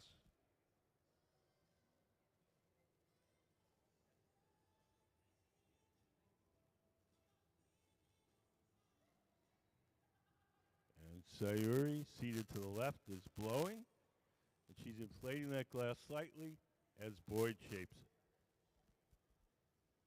This arrangement where one person blows while the other person shapes it is very typical of the Venetian style of glass blowing. Starting in 1979, a number of Venetian masters came here to the Northwest and began teaching the young Americans how to blow glass. So the way we blow glass here is pretty close to the way that they blow glass in Venice, because we learn from Venetian masters.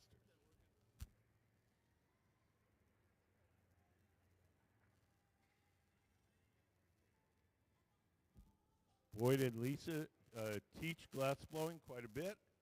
They've taught in Turkey, in Japan, all over the United States. They're considered some of the best glass blowing teachers in the world.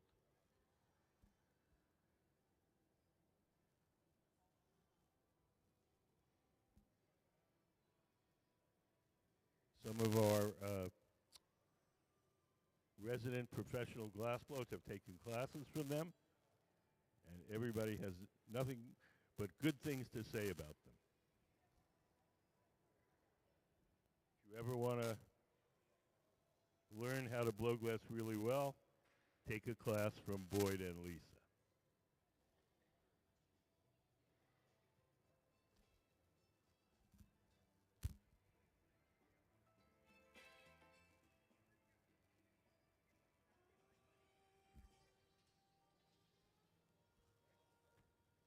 So now Boyd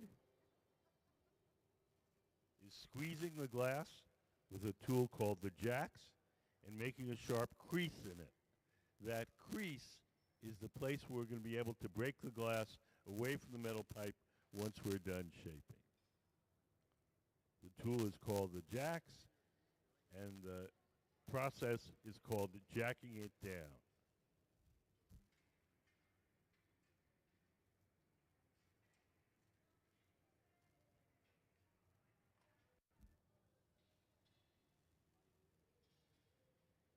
You can see the bubble getting bigger now. Sayuri, seated to the left of the workbench, she's the person that's blowing. She's blowing through that steel tube and inflating it as Boyd shapes it.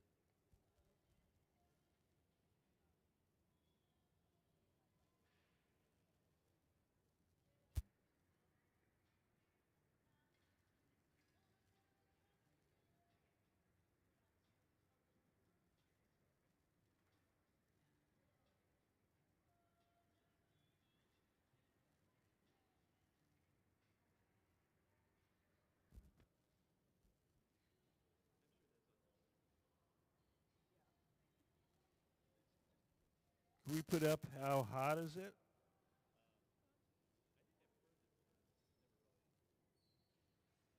So if you're curious about the temperatures we use, the glass furnaces are the machines where you see the doors closed, where we store the molten glass. The glory holes are the round ovens with the doors open, where we reheat it.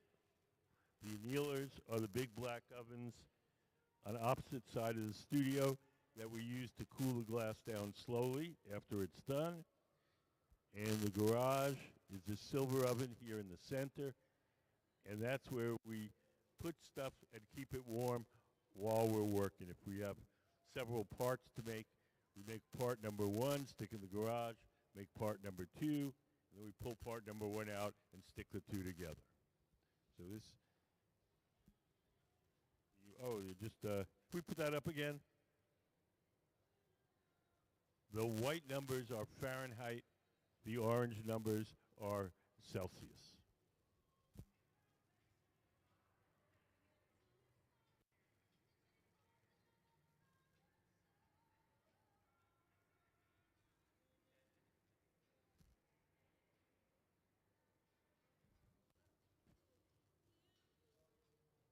So now he's flattening the bottom of our platter with the wooden paddle. can see the flames jumping off it. The paddles are made usually out of some kind of fruit wood, apple, pear, cherry. Here in the Washington state, we make a lot of the tools out of cherry. The woods of fruit trees are very dense, so they burn slowly, and they don't have much resin, so they don't smoke.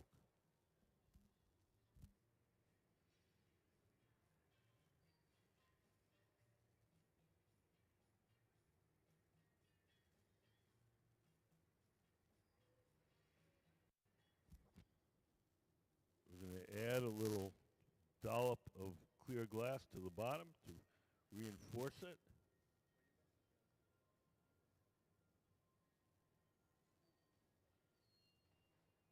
And the next part of this process is to transfer that bubble from the rod it's on now, the blowpipe, to a second steel rod called the punty.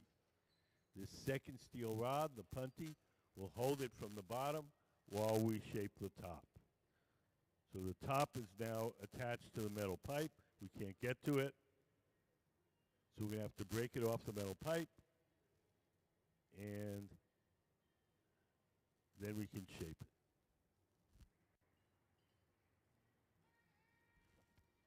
Sarah, in the black shirt and shorts, to the right of center, working on the steel table, is making the punty. That rod is going to act as a temporary handle to hold the bubble from the bottom while we shape the top.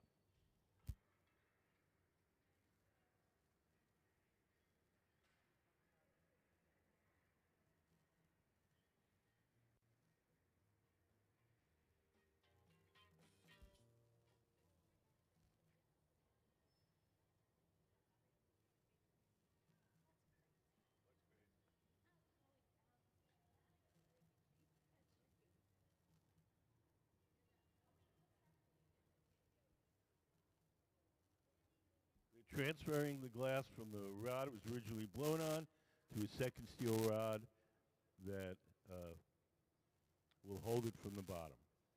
So they've attached the second rod, the punty, and then they're going to break the glass away from the original rod.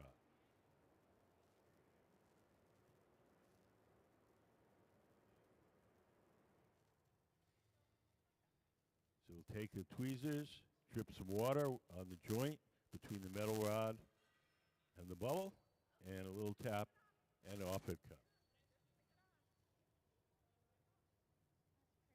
So now it's held from the bottom. The top is exposed. The top can be heated and shaped. We're going to spread that little hole at the top out until it becomes a big hole, and it becomes a platter.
Doesn't get soft.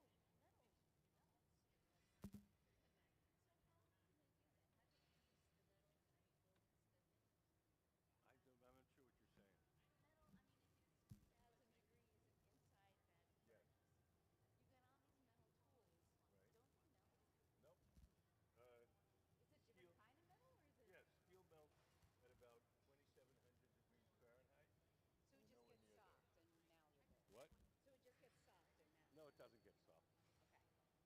I mean, you're like, when it fresh out of the furnace, it's 2100, and then it starts to drop, so you're 700 to 800 degrees below the melting point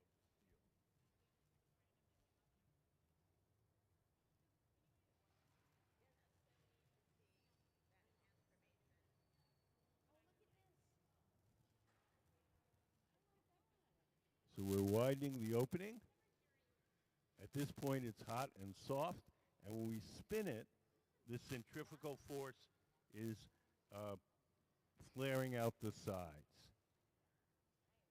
Boyd's keeping them in check with a pad of carbon fiber.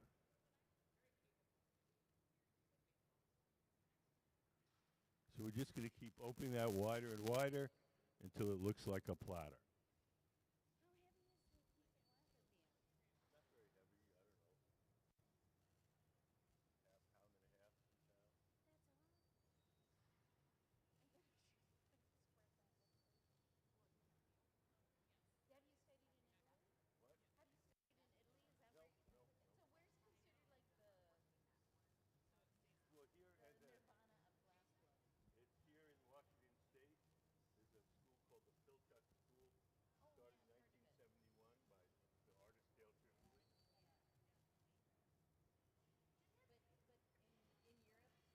But in Europe, not you guys don't Oh, really there's put all like sorts of places in Europe. But I would say the the most prestigious in school is the Pilchuck School. and so have you gone to that?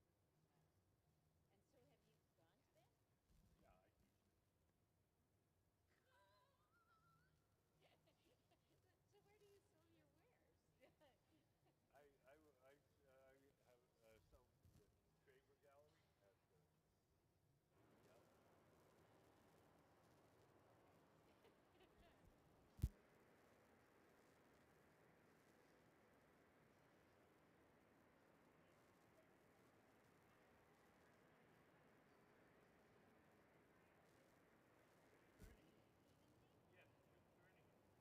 So Oh, she is the, turning it. I couldn't tell. yeah, 'cause it's very symmetrical. But yeah, they're turning the pipe and holding the torch steady. Boyd is so good that when you turn the thing, you can't see it. It's so uniform. That, yeah, that would just kill me. All the colors are destroyed by the heat. You won't really see the true colors till it's finished. Overnight. Yep. We're going to do the celadon green.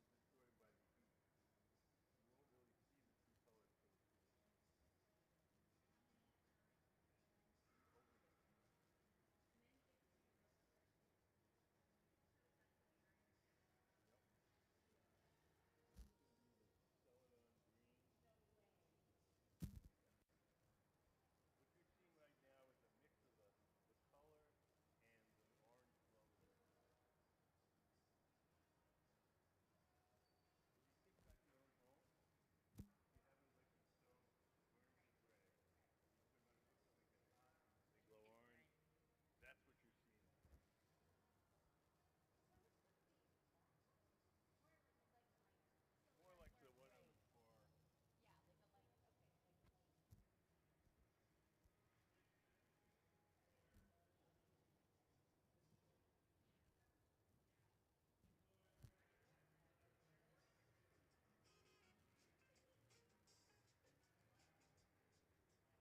Okay, like a light. So using a wooden paddle, make sure the top is nice and straight.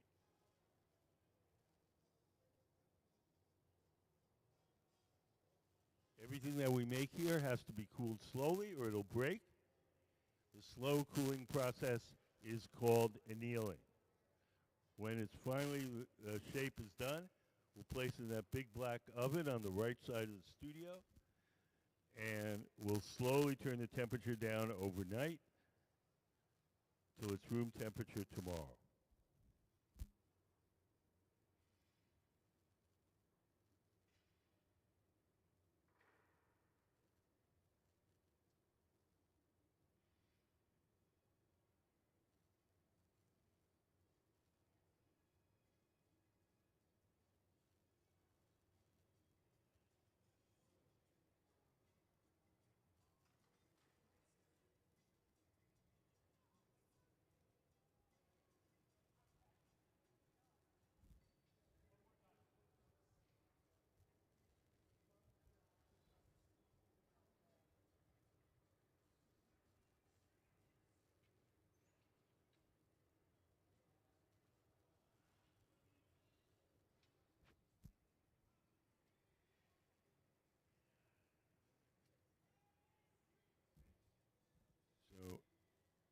Boyd and Lisa. Boyd with shaved head, Lisa with gray hair.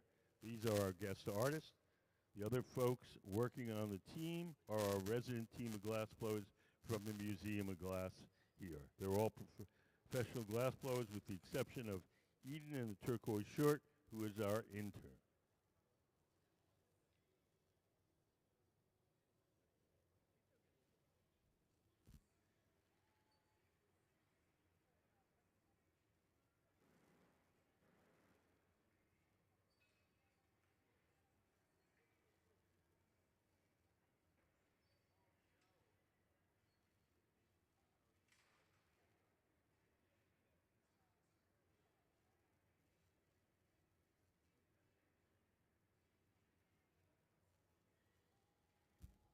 Working with glass is like working on a lathe or a pottery wheel. The work spins, and we hold the tools against it as it spins to shape.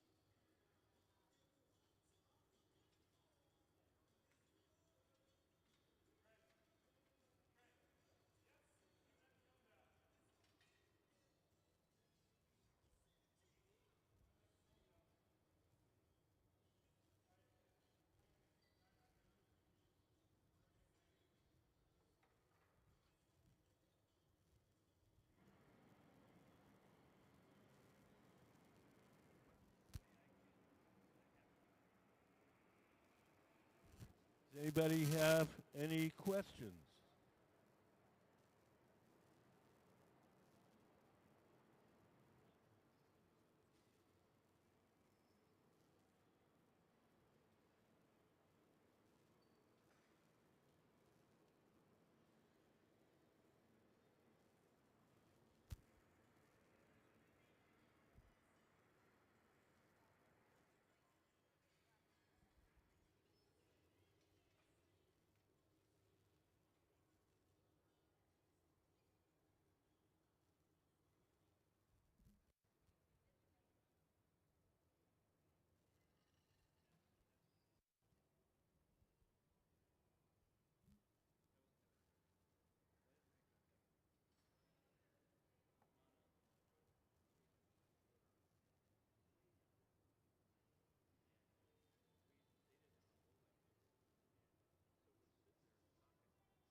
If you look on the far right, you'll see one of the glass blowers putting on some protective clothing.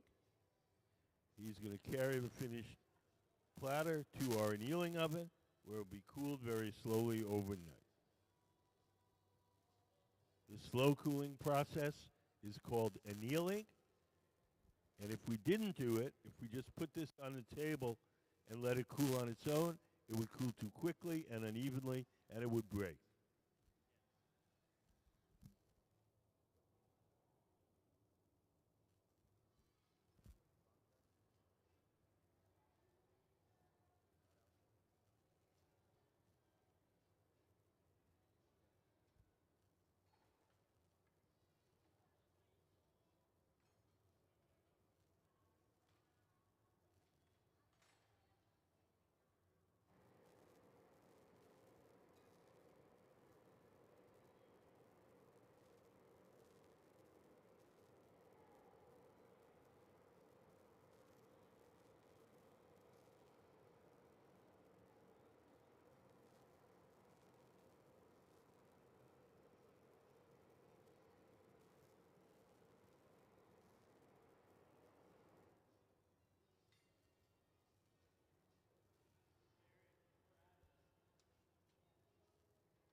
We're going to break it off the metal pipe and place it in our annealer to cool slowly overnight.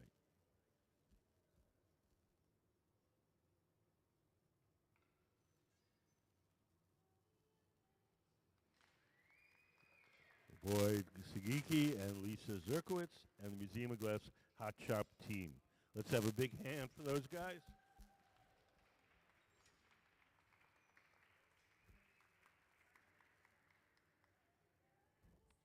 Anybody got any questions?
It looks like we're making another platter.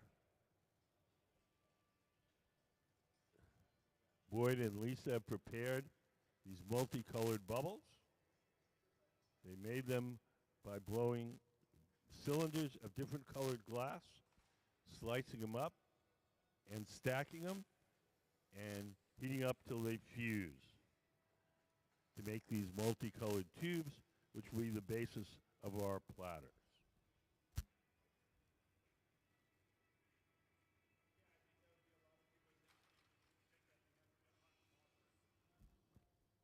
Do you guys have any questions?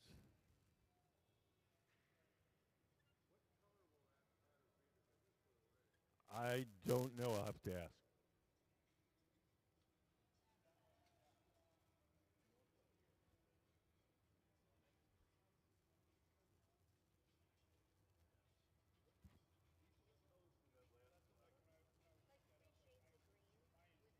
Like 3 shades of green. 3 different shades of green. While we're working, all the colors are distorted by the heat. What you're seeing is a mix of the color plus the glow from the heat. When it cools off, it'll return to its natural color. If you think of your own home, if you have an electric stove, the burners are gray.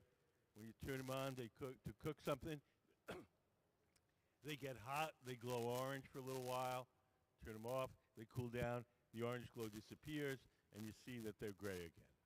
That's the same thing with the glass. Yes.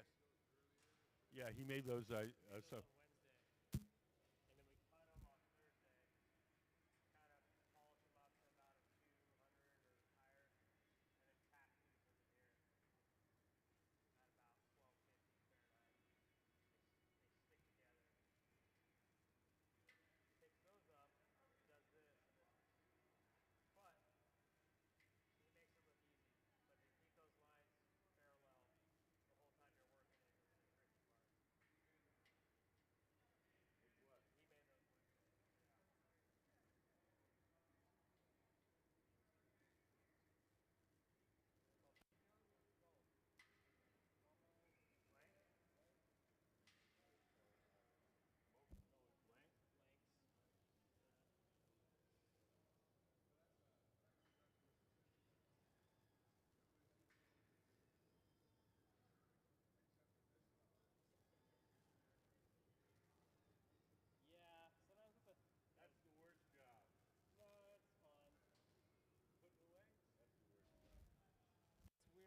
So if you came in a little later, we have two guest artists today, Boyd Sugiki and Lisa Zerkowitz.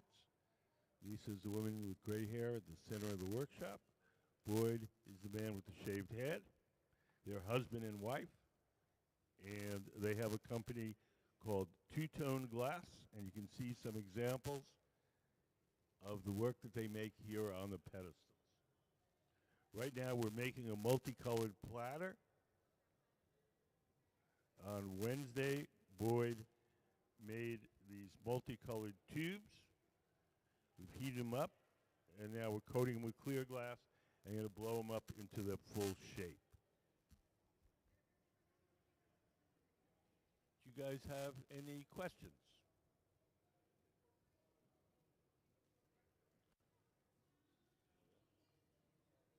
Oh, he's just cooling off the pipe. We have when we reach into the furnace to get the glass, it exposes the pipe to the direct flame. And so we have a little trough there. We lay it in the trough and spray water on it. That cools it down, makes it easier to hold.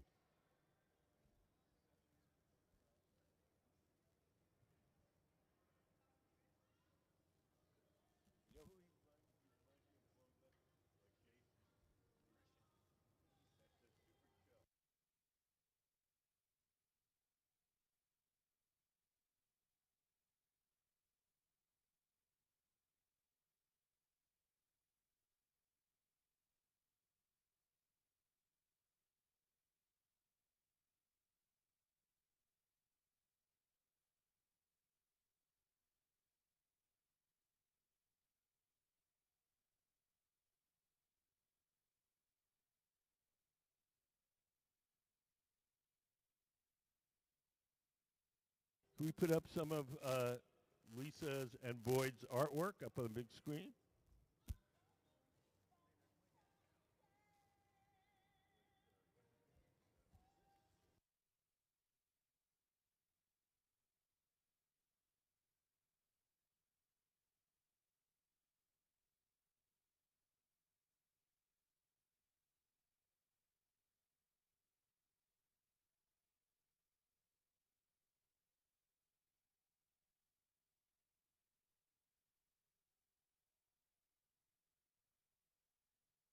It's, well, he's got the fancy pad that he's using to shape the glass. Most of the time we use newspaper. He's got a carbon fiber pad. But I mean, it's a sort of deluxe thing. Most people don't use it. Glass is, yeah, it really hasn't changed much. No. The old kilns ran, old kilns, through most of the history of glass blowing, kilns ran on wood. Now they run on natural gas. The pipes, 1,000 years ago were iron. Now there's steel.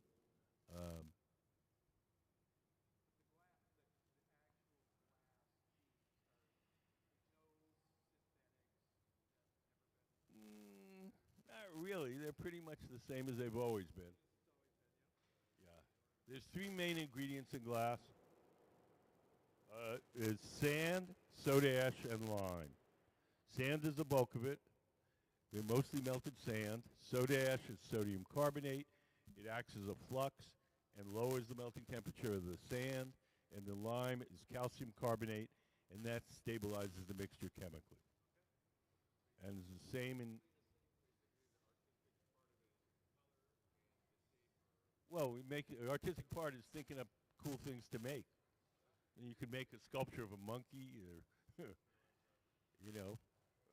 fancy dish.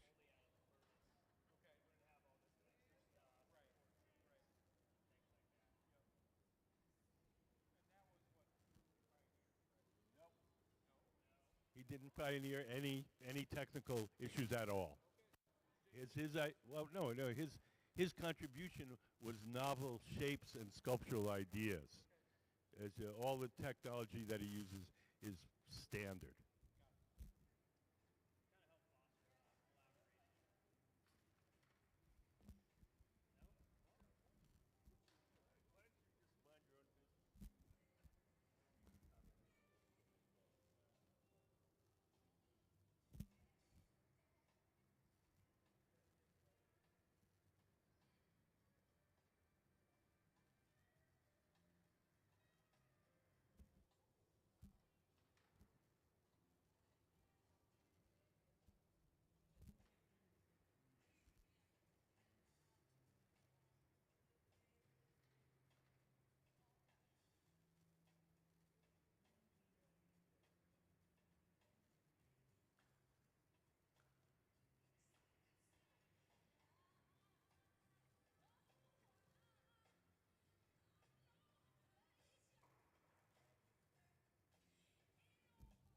So if you notice, the man sitting to the left of the workbench, he's the person that's blowing. He's blowing through that steel tube, the blowpipe, and inflating the glass as Boyd shapes it, the man sitting at the workbench. This arrangement where one person blows while the other person shapes it is very typical of the Venetian style of glass blowing. Starting in 1979, a number of Venetian masters came here to the United States and began teaching the young Americans. And since that time, we work pretty much in the style of the Venetians. 1979. 1979, no. Yes. People use both terms, Venetian, Murano. Murano is the name of the island, which is actually part of Venice, you know, politically. I just use Venetian because it's the name that most people recognize.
So now Lisa's going to bring over a little dab of molten glass. We're going to put a little disc on the bottom to reinforce it.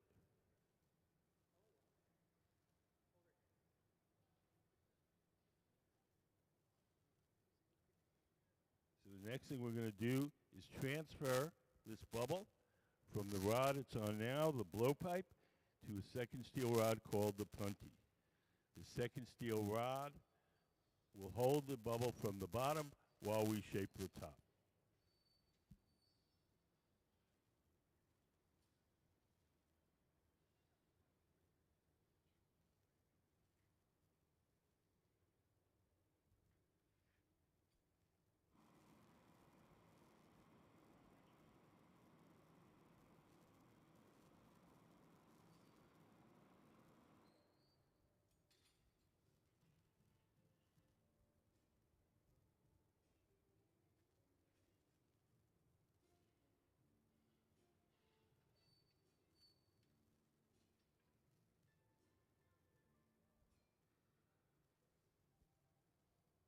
Sarah, over on the right, is preparing the second steel rod.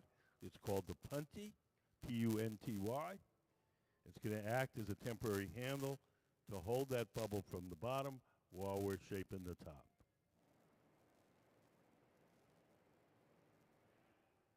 Sarah's going to come over with the punty. We'll attach it to the bubble. And then when they feel that bond is strong enough, we'll break the glass away from the original pipe. Here comes Sarah.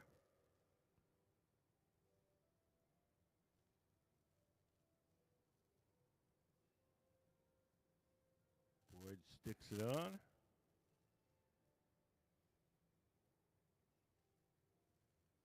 Makes a little notch in it so we have a place to break it off later on.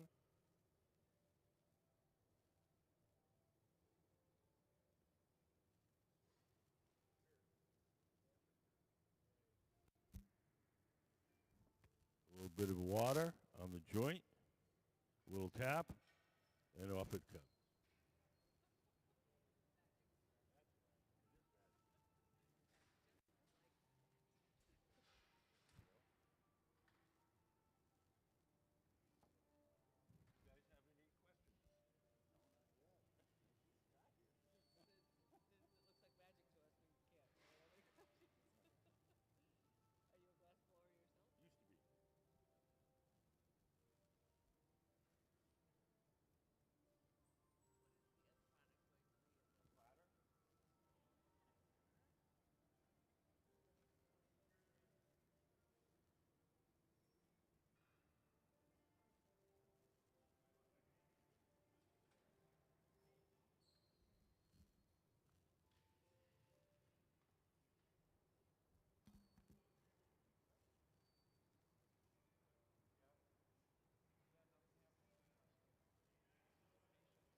The round oven that they're heating up the glass in is called the glory hole.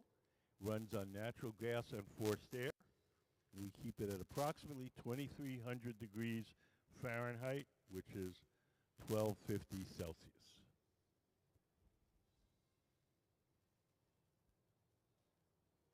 Each time we heat the glass up in the glory hole, the glass only stays soft for a minute or two, so we do whatever shaping or blowing we can while it's hot and soft, and then we return to the glory hole and heat it up again. Now we're pressing on the inside of that opening and making it larger.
So now he's pressing against the inside of that bubble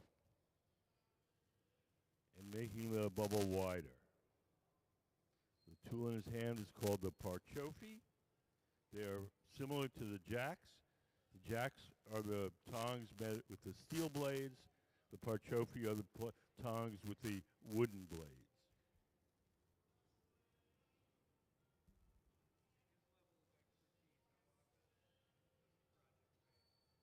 Oh, everybody, no matter how good you get, it fails every once in a while.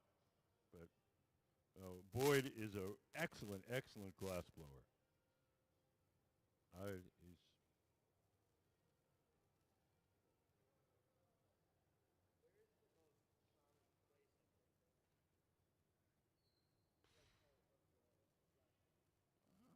don't really, I mean,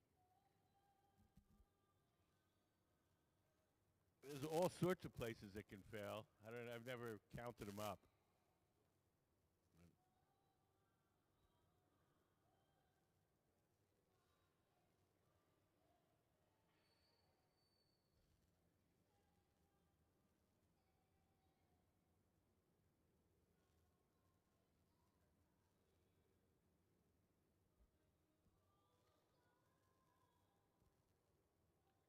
I would probably say the place where they mess up most is letting the glass get too cold. If it gets too cold, it's liable to crack, and that could happen anytime during the process.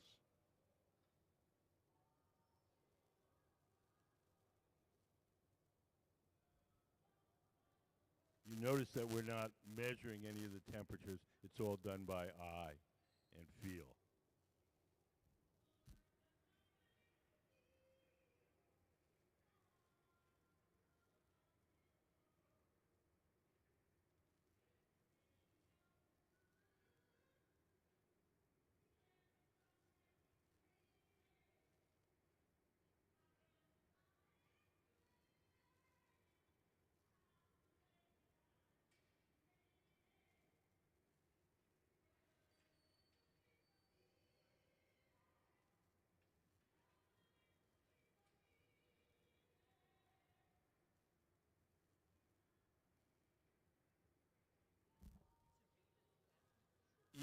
Yes, this was custom built.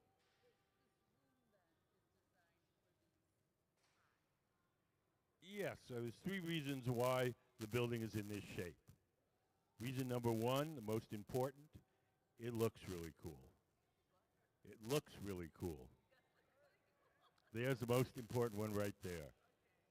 Reason number two, the whole building is designed to act like a giant chimney, so there's a natural updraft to take the heat and smoke away from the furnaces. Reason number three is historical. Along this waterway, before the museum was here, there were a number of sawmills. The sawmills had big cone-shaped metal outbuildings where they burned the waste wood from the sawmills for power. When the architect saw old pictures of this waterway, he saw those cone-shaped buildings, and that's what gave him the idea to make the building in this shape.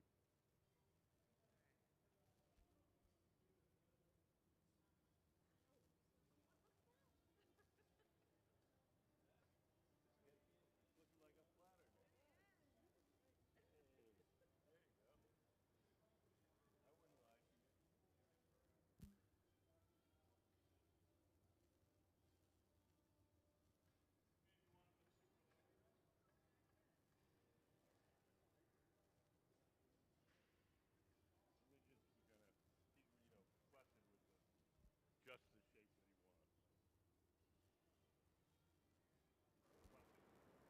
wants.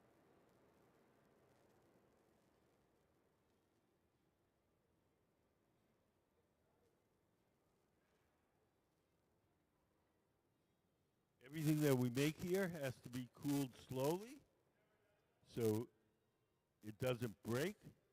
The slow cooling process is called annealing.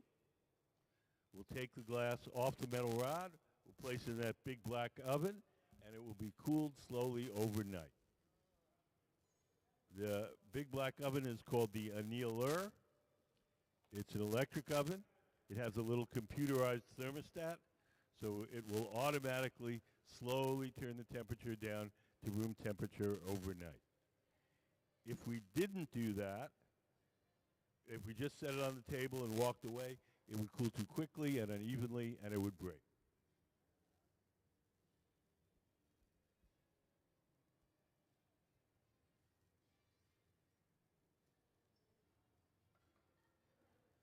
So one of the glass blowers is put on some protective clothing. The gloves are made out of Kevlar. Kevlar is a fire-resistant insulating material. There's no more asbestos in the glass shop. We don't use that anymore. We'll chill the bond between the metal rod and the platter. We just give it a little tap, and off it should come. And into our annealer to cool overnight. So let's have a big hand for Boyd Sugiki, Lisa Zerkowitz, and the Museum of Glass Hot Shop team.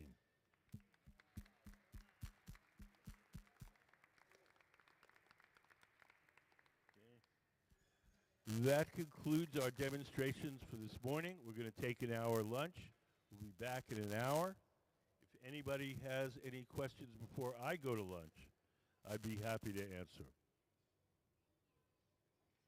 Otherwise, nope. Okay, well, enjoy your lunch. We'll be back in an hour.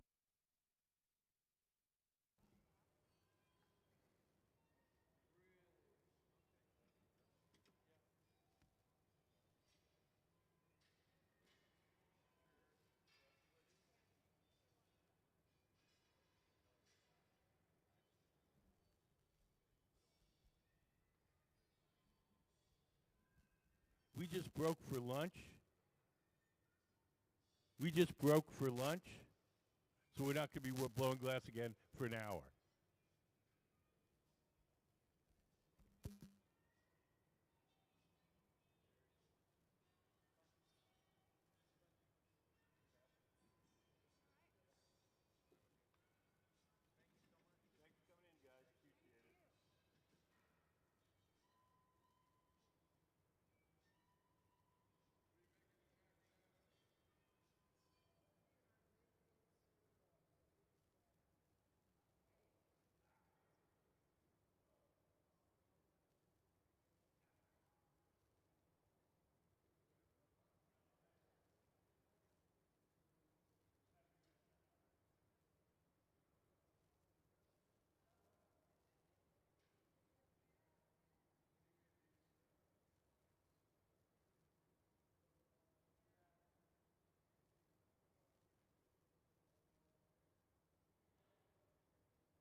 Hi, everybody. Welcome to the Museum of Glass.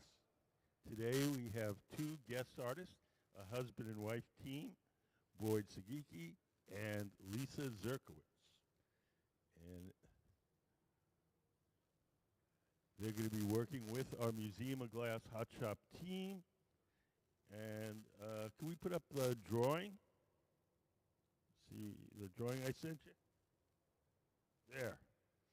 So we're working on this hyper-stylized cake stand. You can see some cake stands that they've made over on the pedestals. They're Washington State glass artists. They recently came back from Japan, where they were teaching 4 years at the Toyama Institute of Glass Art. They've taught glassmaking all over the world, in Turkey, in Japan, all over the United States, at the world-famous Pilchuck Glass School. And they're considered the best glass teachers around. So hopefully you learned something today. So just to get you guys started, I'm going to give you a very brief introduction to how glass blowing works. Everything that we do here starts out in our glass furnaces. The glass furnaces are the machines where you see the doors closed. There's two of them, one on each side of the studio. Inside each of the furnaces, there's a big ceramic tank. In that ceramic tank is 1,000 pounds of molten glass. We keep the melted glass at 2,100 degrees Fahrenheit, and at that temperature, the glass has the consistency of honey. So if you can imagine a giant crock pot full of honey, that's what our glass furnace is like. Can we put up the glass furnace diagram? So there, you look up on the big screen, that's what the furnaces look like inside. Once you get the glass out of the furnace, it only stays soft for a little while.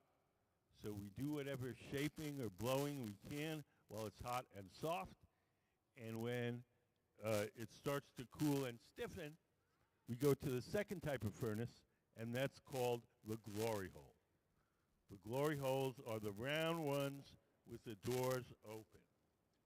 Those have no glass in them. They're just a hot chamber for heating and softening the glass while we're working.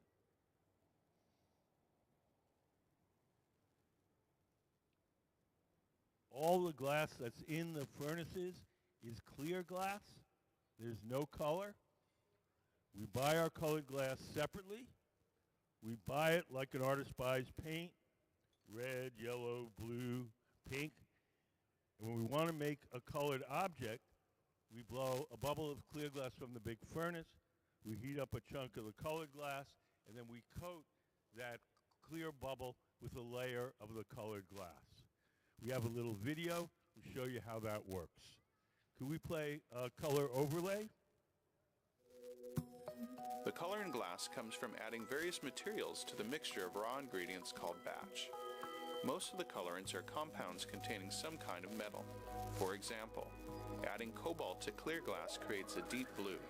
Tin and antimony can be used to create white glass, and gold chloride can produce a rich red or pink colored glass. Colored glass is melted in furnaces, just like clear glass, and then is usually rolled into bars for storage and easy application. In order to apply color bar to a bubble, we first need to preheat the color to approximately 950 or 1000 degrees Fahrenheit in a color oven or garage. Once warm, the color is then picked up on the end of a punty rod using a little bit of clear glass as a support. The color is then heated in the 2300 degree glory hole to soften it and make it malleable, while another artist creates a small bubble of clear glass on a blowpipe. Once warm, the color is dropped over the clear bubble, and then using a variety of hand tools or the steel marver, the color is rolled back over the clear in an even layer. This process is called dropping color, or creating a color overlay.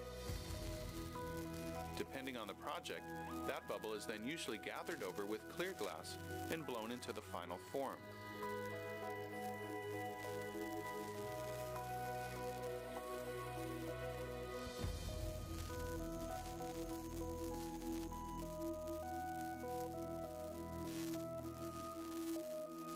The finished product may appear to be all made from colored glass, but when viewed in cross-section, we can see that there is only a thin layer of color sandwiched between many layers of clear glass.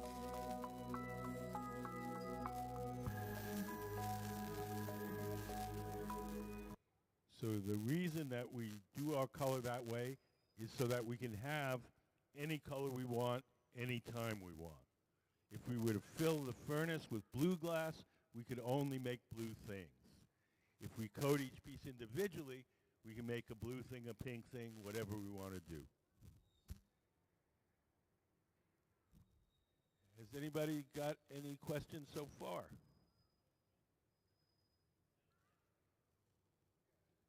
Can we put up how hot is it?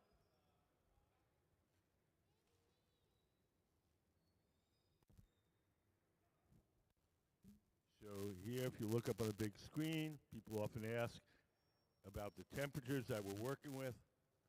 So the glass furnaces where we keep the molten glass, that's 2100 degrees. The orange temperatures are Celsius. The white temperatures are Fahrenheit. The glory holes, the round guys with the doors open, those are 2300. The annealers, the big black ovens, where we cool the glass down slowly, are to 925. And the garage, where we keep stuff warm while we're working, that's 800 degrees on one side, 1,000 on the other. So that gives you an idea of the kind of temperatures that we're working.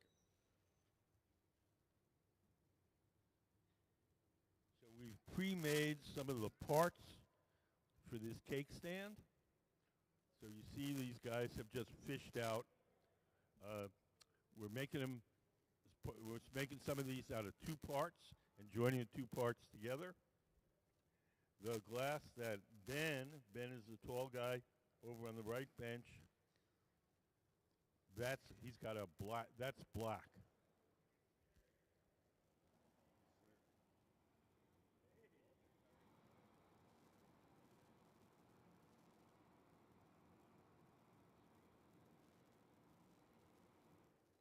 So we're going to join these 2 half sections together to make the bubble for one element of the cake stand.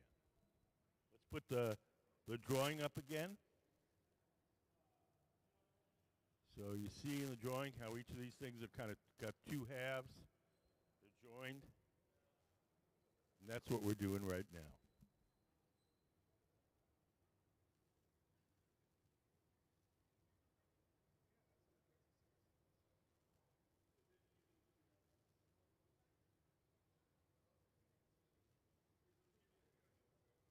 Has anybody got any questions so far?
So in the center is the man with the shaved head. That's Boyd Sugiki. He's one of our guest artists.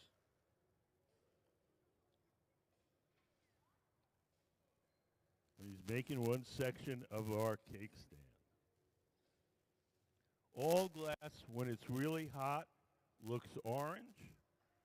The orange color that you're seeing is the glow from the heat, not the color of the glass. The glass that Boyd is working with is black glass, but it's very hot now, so it's glowing, and that's what you're seeing while we work. But when that cools off, it'll be black with a little band of clear in the middle.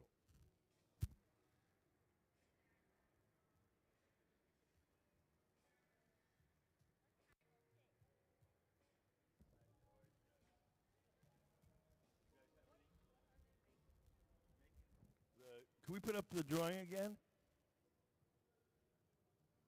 We're making that.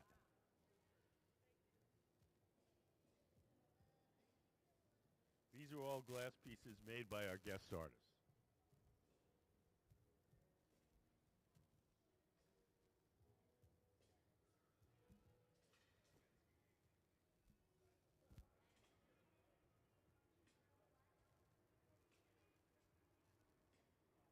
Yes.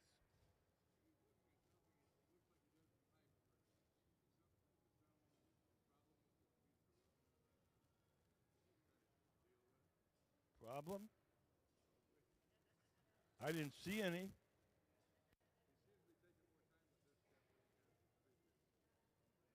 I don't know.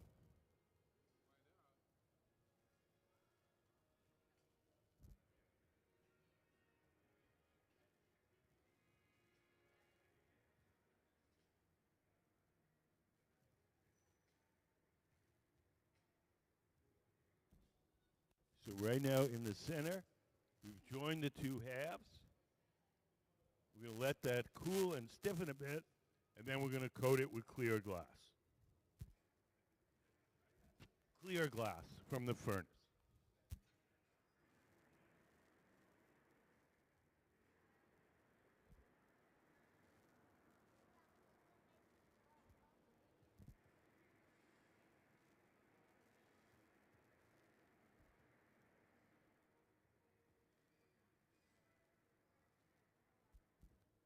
If you're here with kids today, we have a special contest for kids.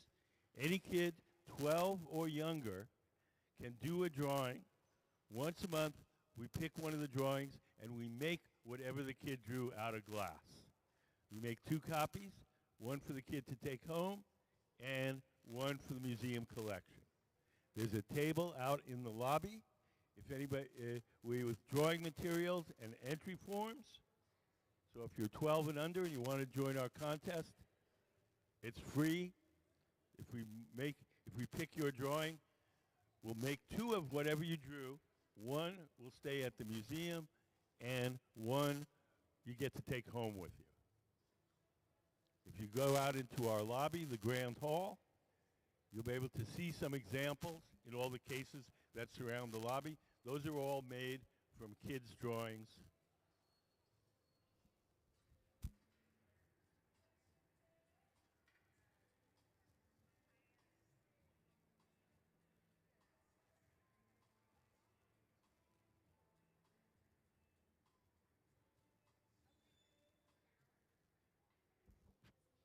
So in the center, Boyd is shaping the glass.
So if you look in the center workbench, you'll see one of the glass blowers, Lisa Zerkowitz, or one of our guest artists, is seated to the left of the workbench.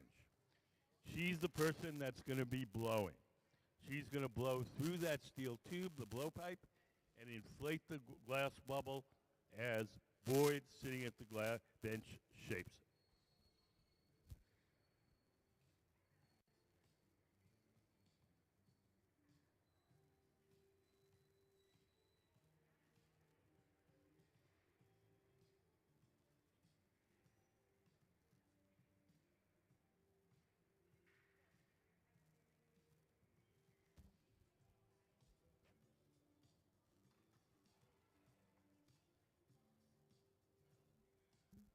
So you can see Lisa is blowing now,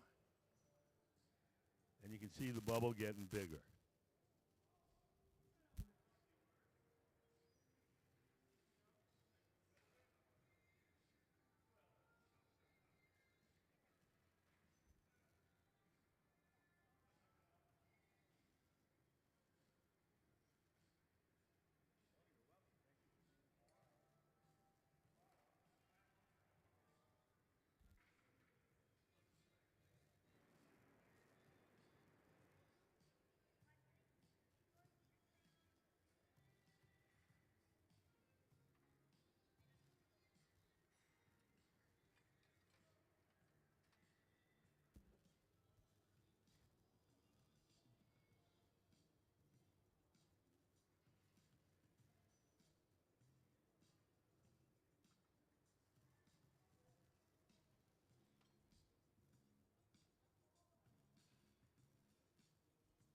So Lisa is blowing as Boyd shapes the glass with a pad of carbon fiber.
You guys have any questions?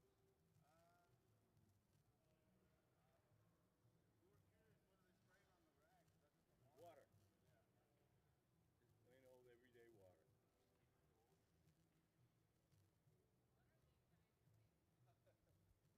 We're making a really fancy cake stand. Can we put the drawing up again?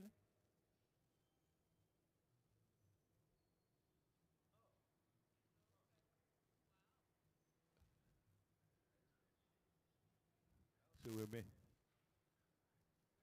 make the parts. We'll put them in the garage here, keep them warm, and then we'll start to assemble them.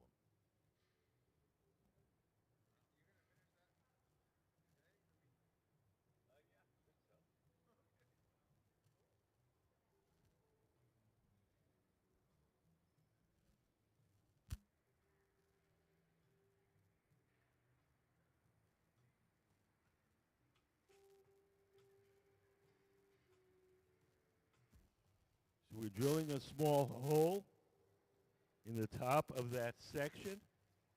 We attach the next section on top of it. We'll be able to blow right through it and keep both sections inflated.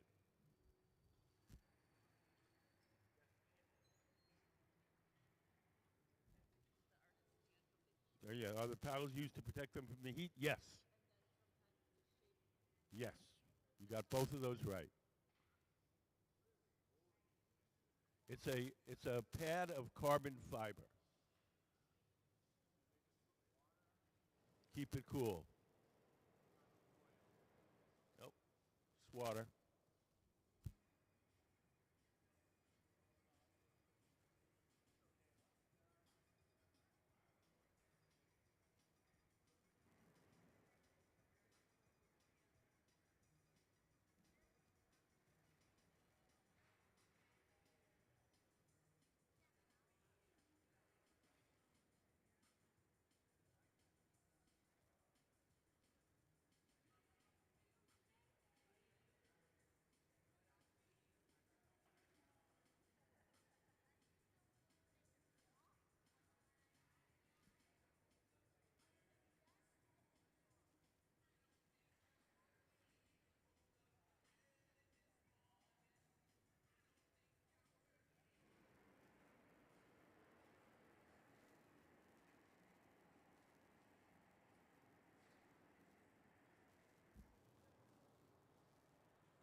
So now in the center, we're going to transfer that bubble from the rod it's on now, the blowpipe, to a second steel rod called the punty.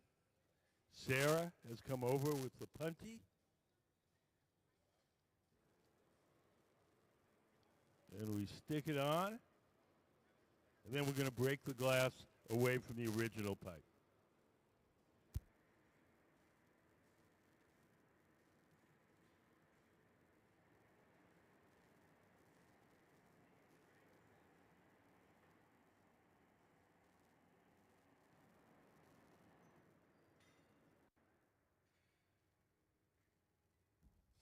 A few drops of water where we want it to break.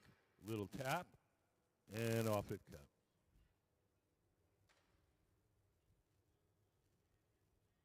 So now it's held from the bottom. The top is exposed. The top can now be heated and shaped.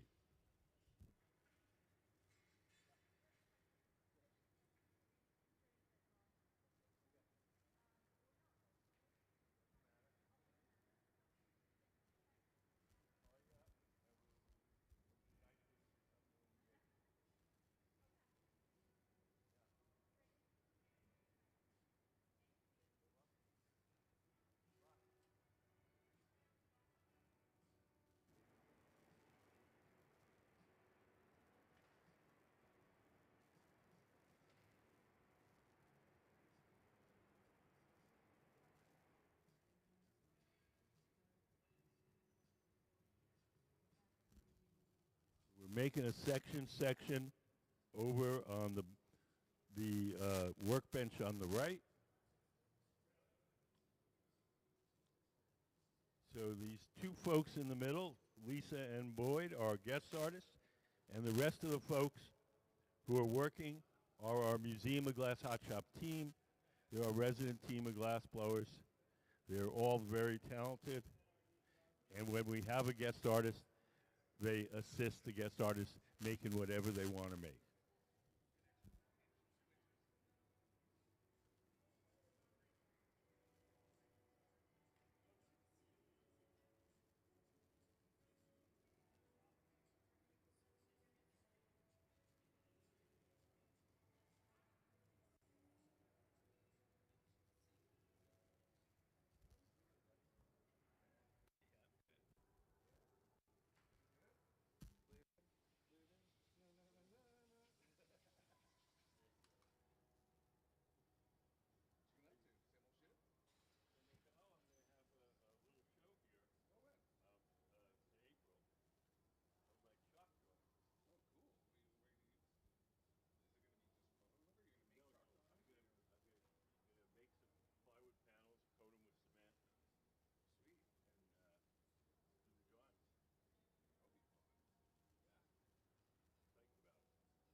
getting ready to join the two halves together, the two bubbles.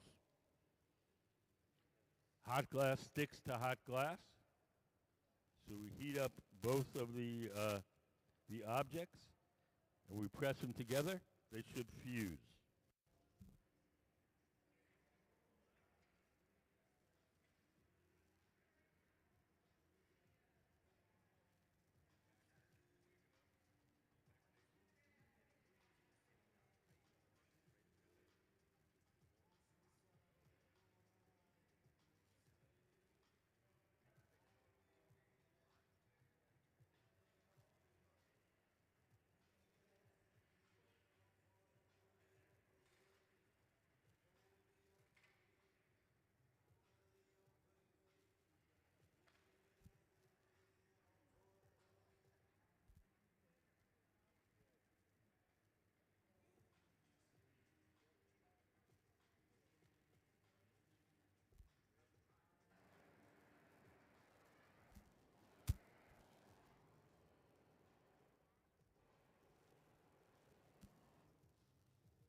So we take the two sections.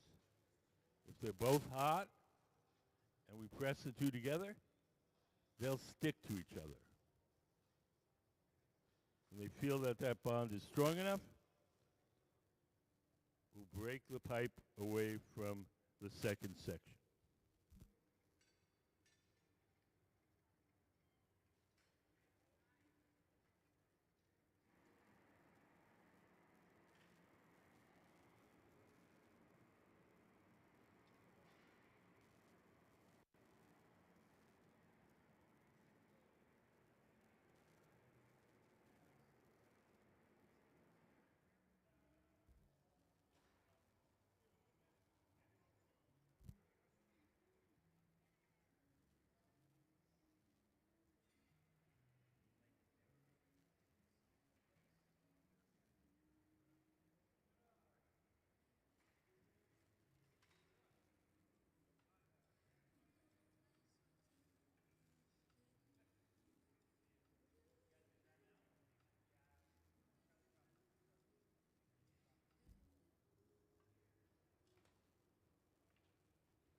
Torches allow us to focus the heat in a particular place.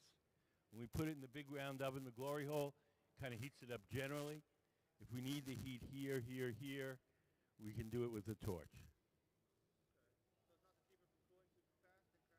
Well, sometimes it is, but the thing is, you can't focus when you put it in the glory hole, the round oven, you can't focus the heat. When you have a torch, you can focus the heat just exactly where you need it.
Can we put the drawing up again?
So working with glass is like working on a lathe or a pottery wheel.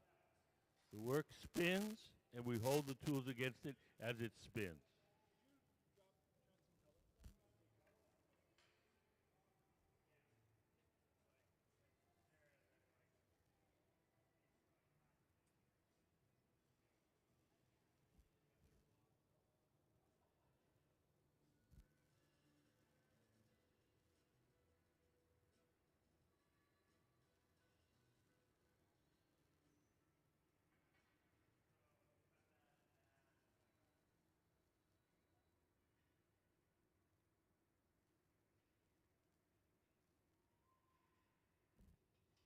Now the glass is very hot,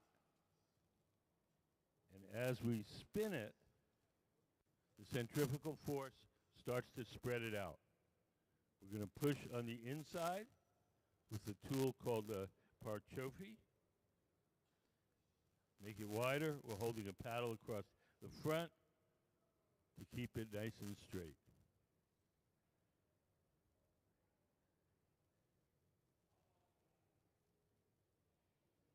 So this flat part that we're creating now is the place where the cake will sit.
We're almost done with this section.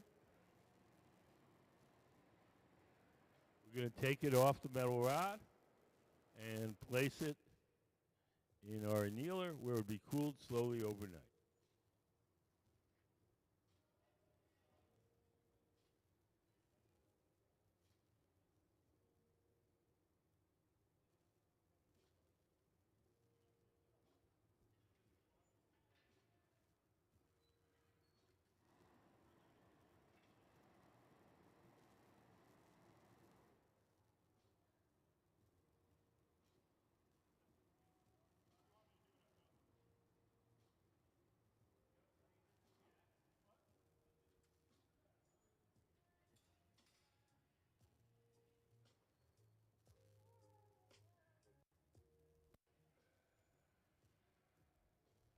You guys have any questions? So he's making something like that, right? Well, we're gonna make it two separate pieces that are gonna get glued together. Can we put up the drawing again?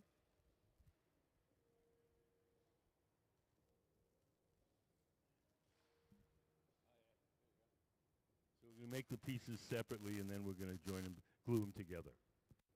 So what piece are you making now? That's the top. That's yeah. So we.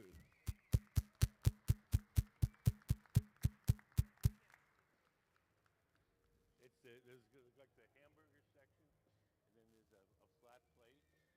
And then there's going to be a dome that goes over that. Make that separately. And make the bottom section separate. Which section is this piece you're making? The third one up. The hamburger section? Yes.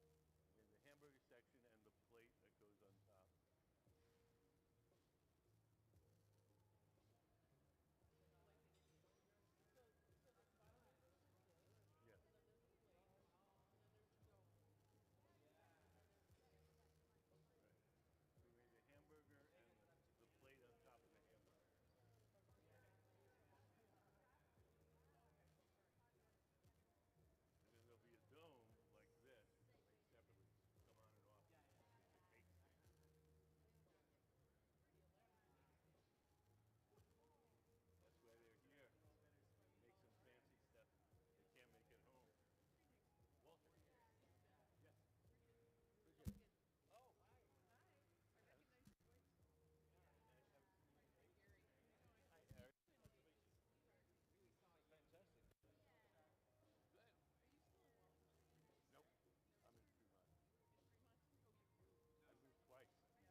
So we're working for our guest artists, Sugiki and Lisa Zerkowitz. And we're making these cake stands. And there's gonna be two sections. We're making the two sections on the two different benches, and then we're going to join the two sections together.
So we're making these cake plates for our guest artists, Boyd Sugiki and Lisa Zerkowitz. And so, can we put up, do we have the crop drawing yet?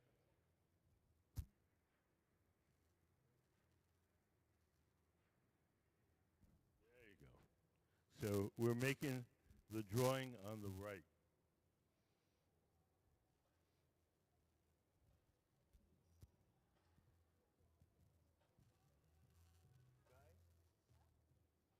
I had him crop it.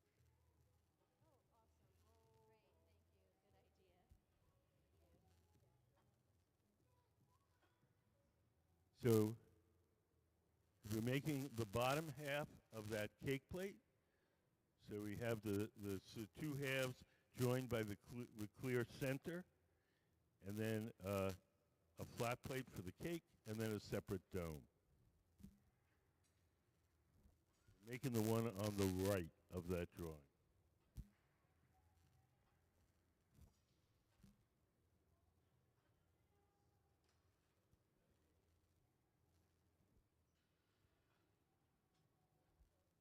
Hi. How are you guys? Good. Good. Do you guys have any questions?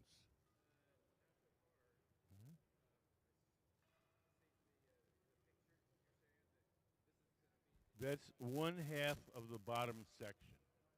So there'll be two identical halves that'll go together with a little clear band in the middle. Then there'll be a flat plate, and then the dome, like a cake dome that you see on top. It'll be separate. You know, like like a cake stand, usually they display a fancy cake in there. Yeah. So that piece will be made separately. And the bottom will be this kind of hamburger section, and then a flat plate and a dome on top. They made it in black just before. Now they're going to make it in white. So.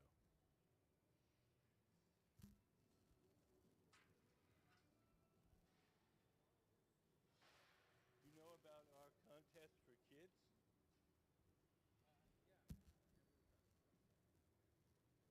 If you want to enter, there's a table out in the lobby with drawing materials and entry forms.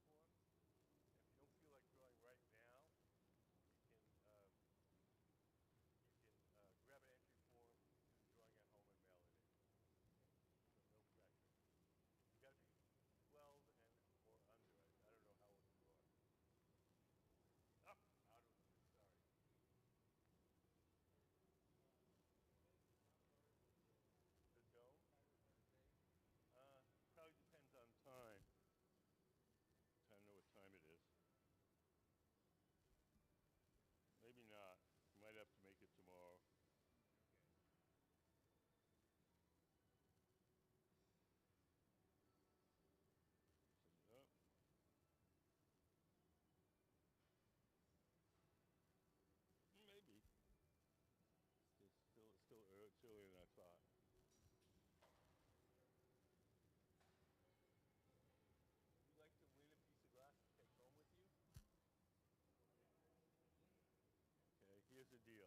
Can we put the drawing up again on the big screen?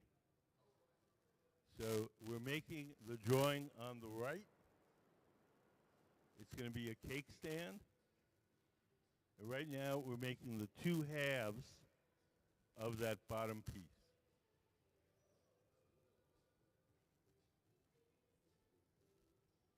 Do you guys have any questions?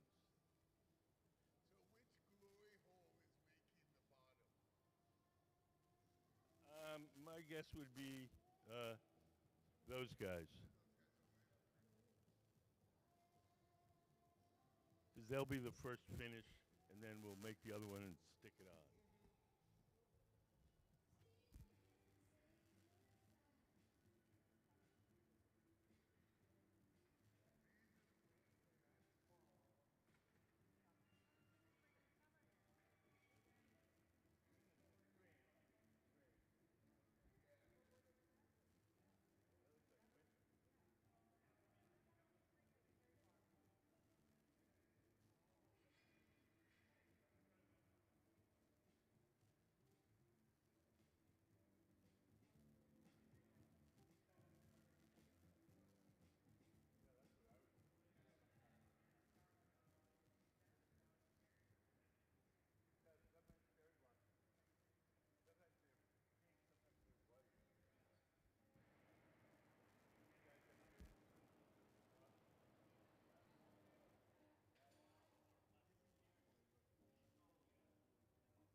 Let's put the drawing up again.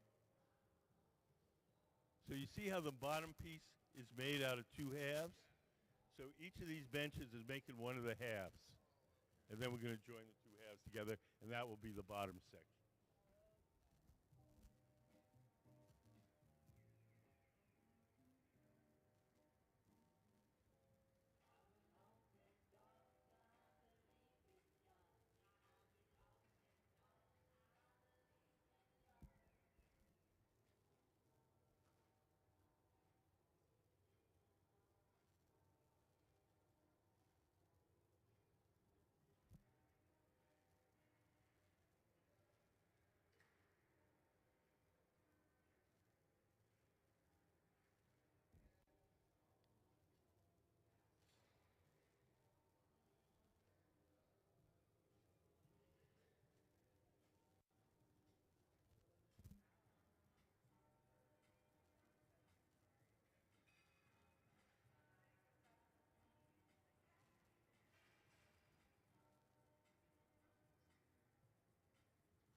Over in the bench in the center, we're going to make a white bubble. The bottom half of this cake stand is going to be made out of two half hemispheres joined together. You're making one half over on the bench on the far right, the tall guy Ben and the woman in the turquoise t-shirt, Eden.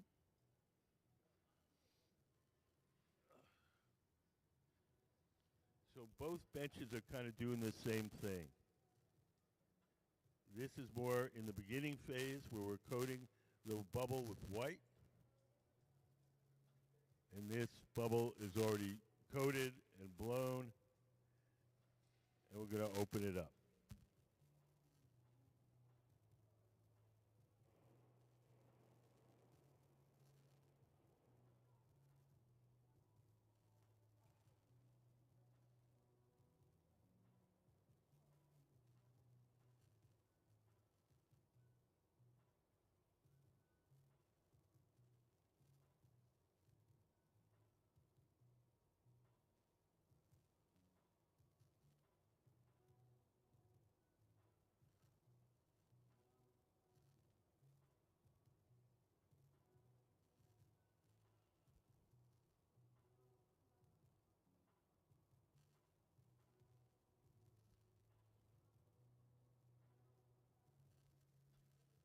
In the center, you can see Sayuri pushing back that white glass backwards towards the metal pipe until it entirely coats the original bubble.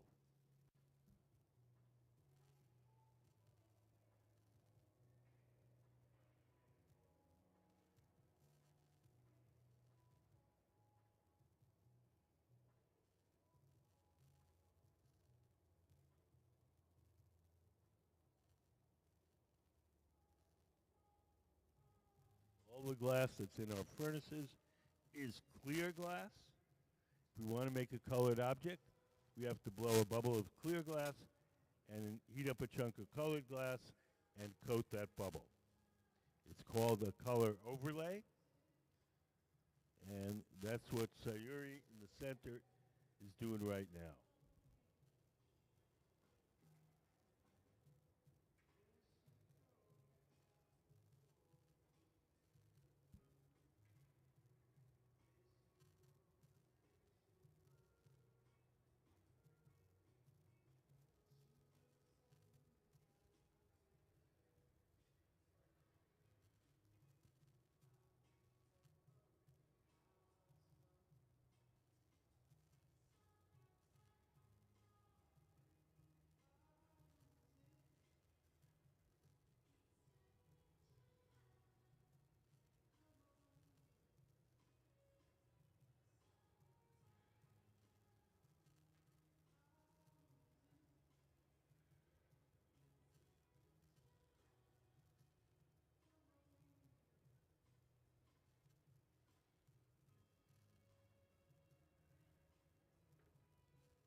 Now Sayuri in the black shirt and black jeans, or blue jeans, is going over to the pipe cooler. She's going to spray water on the metal pipe.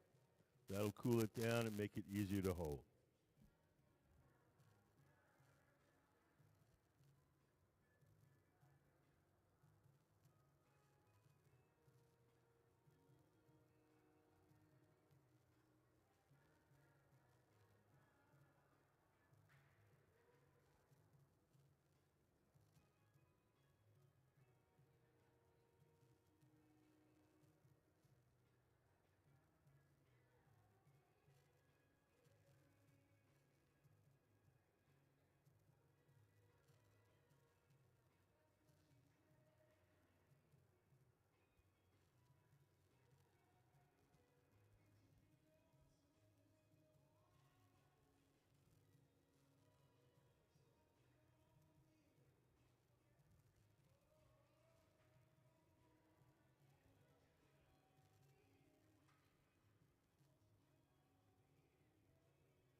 So now, as we finish each section, we place it in that silver oven with the curved side.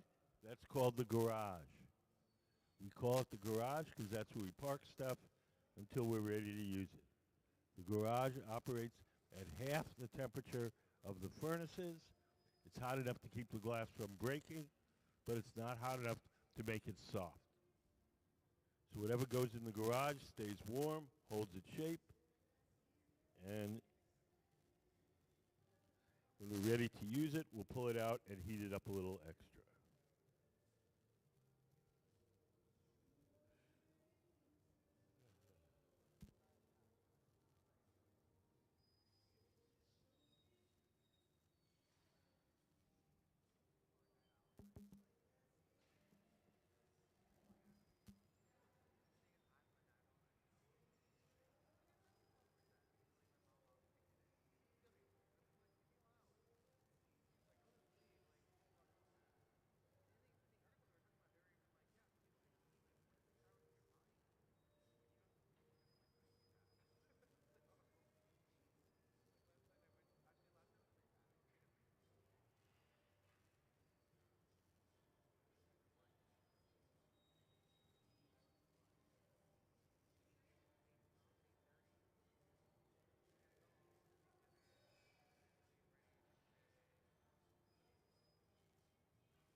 So now we've joined the two sections.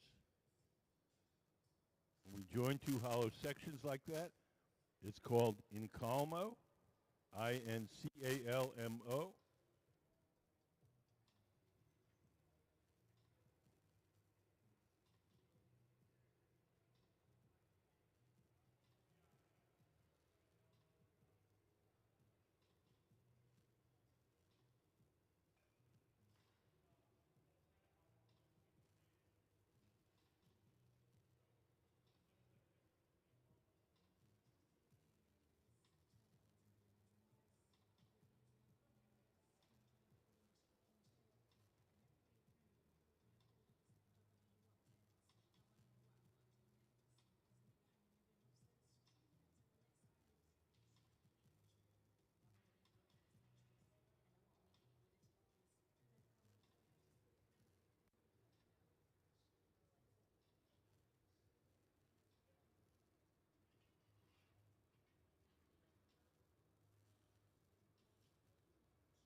So we're making another one of these white ones. We join the two halves together.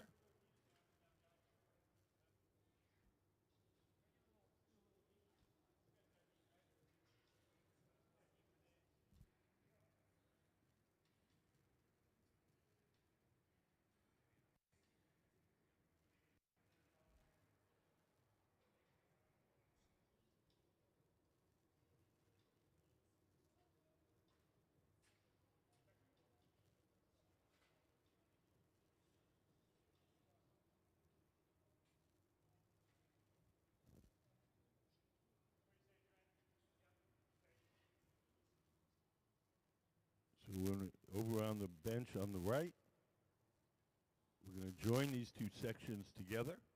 Hot glass sticks to hot glass. We've opened them to the same diameter. We press them together. They'll stick to each other.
Everything we're making today, designed by our guest artists, Boyd Sugiki and Lisa Zerkowitz. Can we put some of their artwork up on the big screen?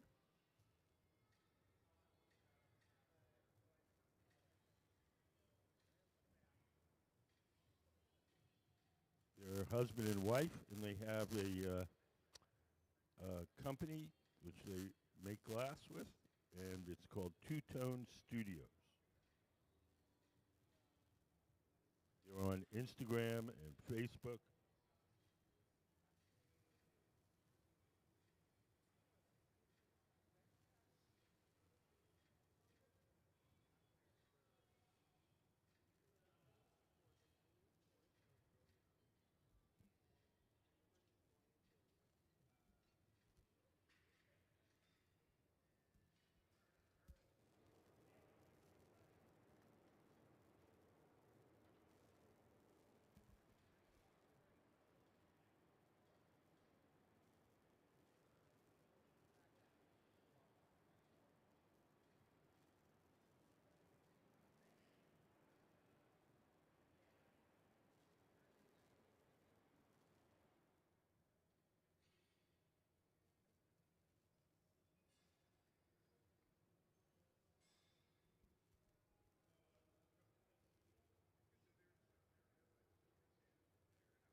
Boyd, sitting at the center bench, spraying some air on the tip of that bubble to cool it so that it doesn't expand as rapidly as the rest of the piece.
you put the picture up again?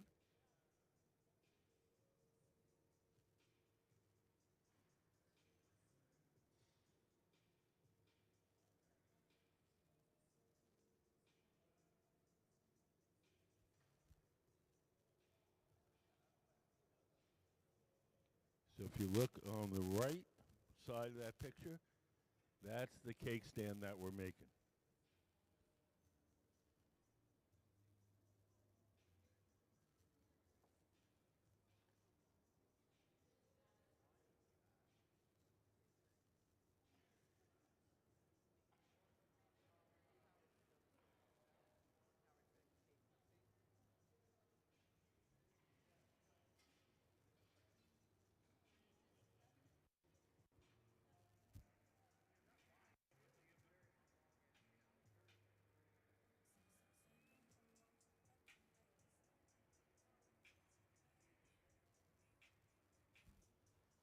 We're drilling a small hole.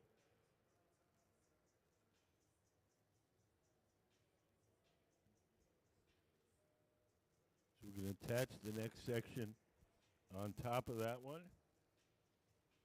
Making the bubble for the next section over on the right.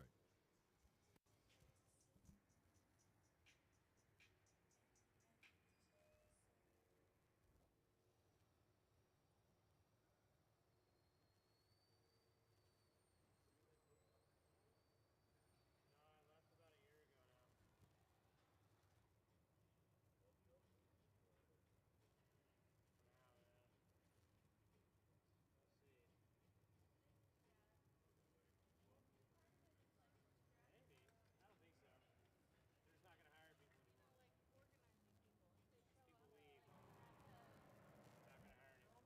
For now, yeah. We'll see. Maybe. I don't think so. They're just not going to hire people anymore. No, like organizing people. If they show People up leave. at the,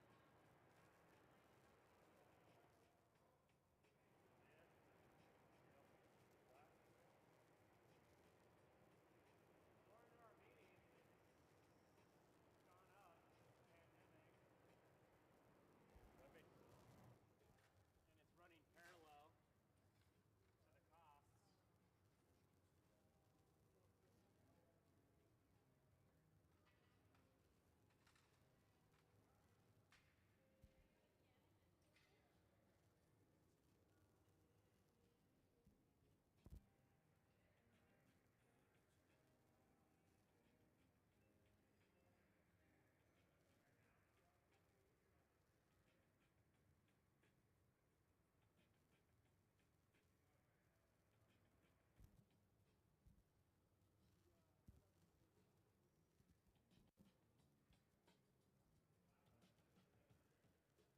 Do you guys have any questions?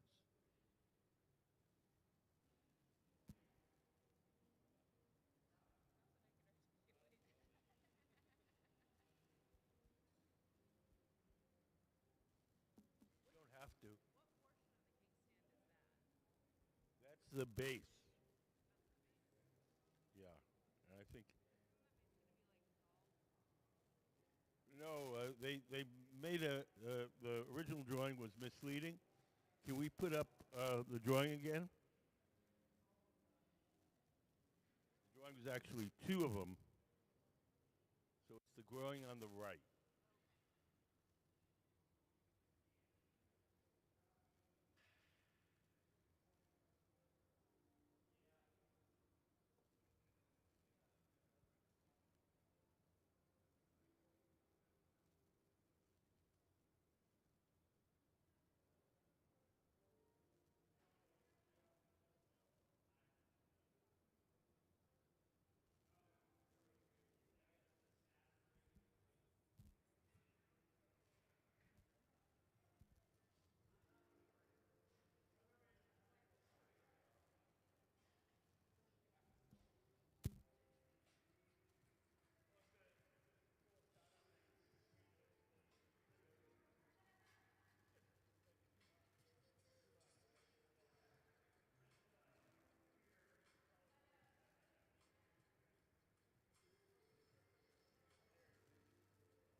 You guys have any questions? Pad? Yes. Um, Over here, he's using a carbon fiber pad, and over here, he's just using plain old newspaper to shape it. It's all about shaping. So this is a traditional, just fold newspaper up and soak it in water and use that as your shaping pad. And he's got the high-tech one, the carbon fiber one, which it doesn't smoke as much as newspaper smokes a little bit. It works. It works.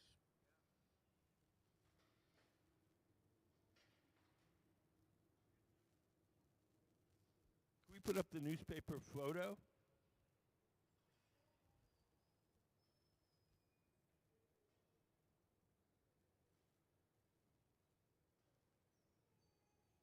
So if you look up on a big screen,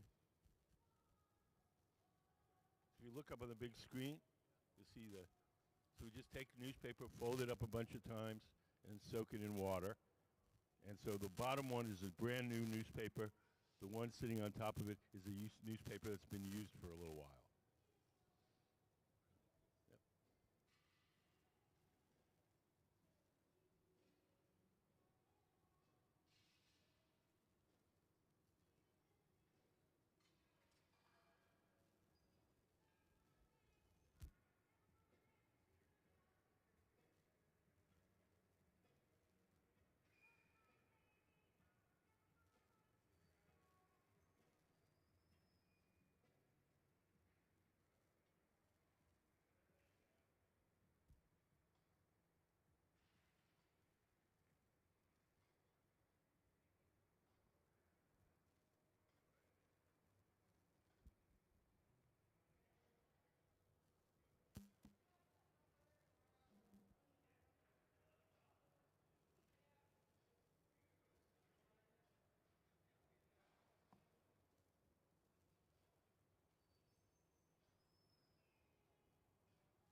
So they've added the second section. We're going to spread that second section out to make the flat plate of the cake stand. Can we put the drawing up again?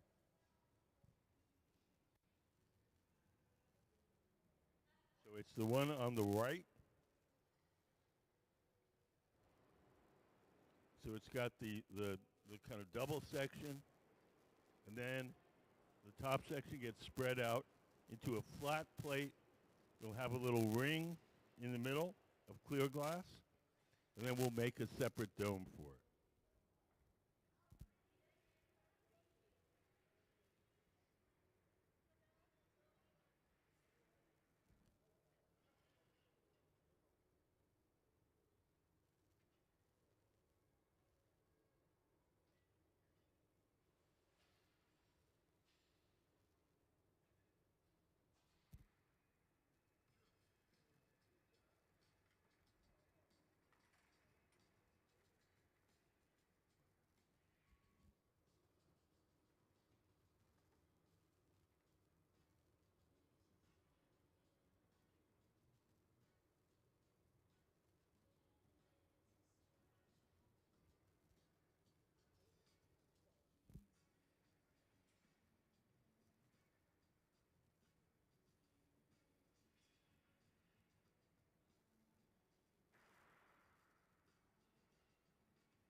We're going to start to open that second section.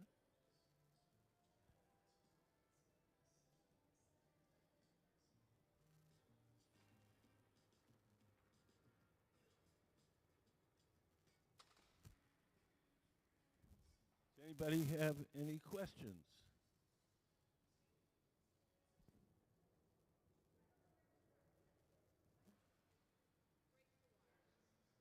Okay, no, you can have, you want me to give you like a little general introduction? Would that help? Okay. So everything that we do starts out in our glass furnaces. Can we put up the glass furnace diagram?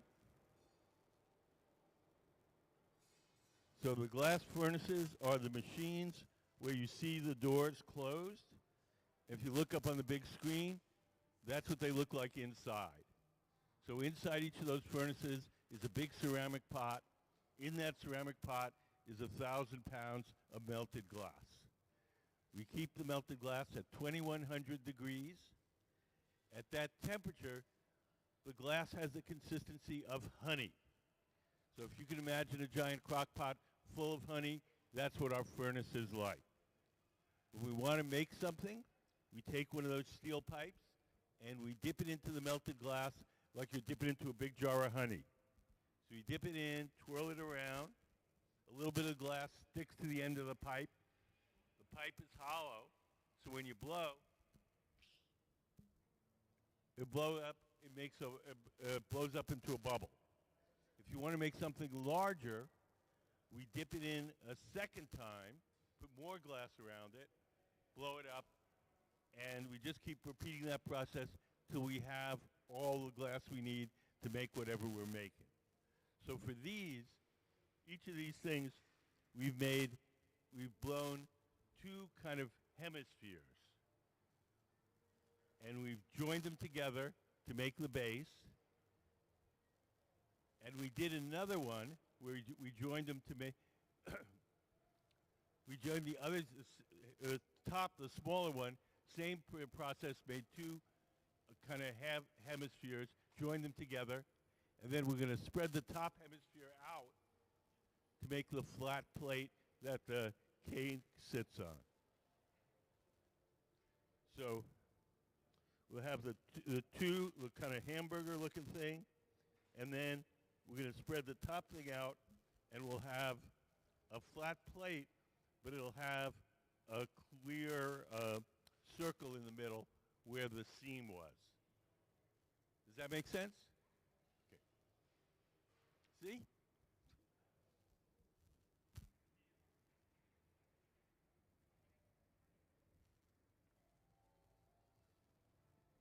Right now you can see they're starting to make the opening on that top section bigger. And they'll spread it out till the whole thing is dead flat.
flat plate on the top.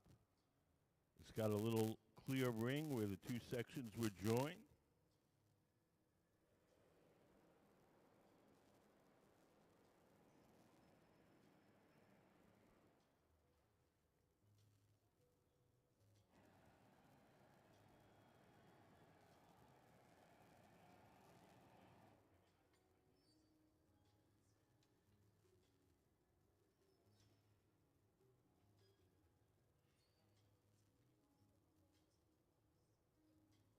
We put the drawing up again.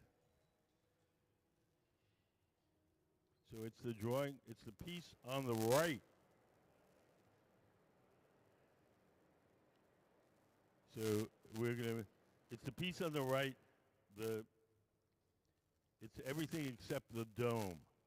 The dome gets made separately and fitted to this piece.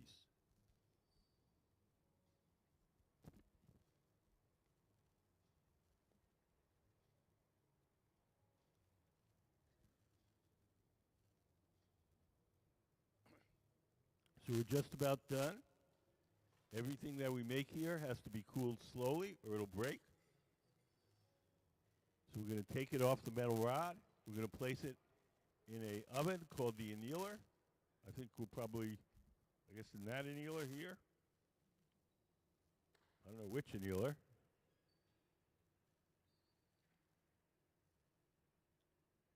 And if we were just to put this on the table and let it cool on its own, it would break.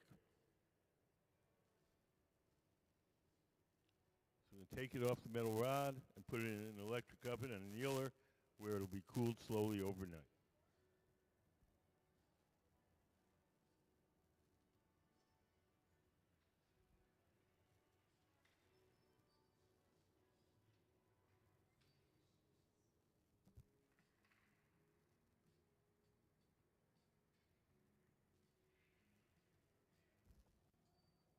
And I'm guessing this is probably our last piece for the day. Yep, it must be. We close in 4 minutes.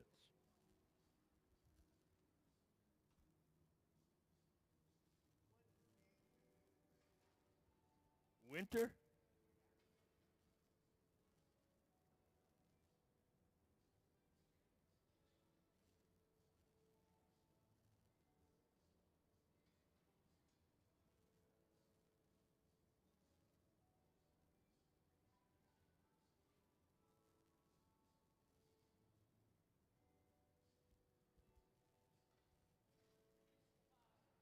And Boyd Sugiki, Lisa Zerkowitz, Sarah Gilbert, Eden Gibbons, Ben Cobb, and Trenton Kyoto, and Sayuri Fukuda.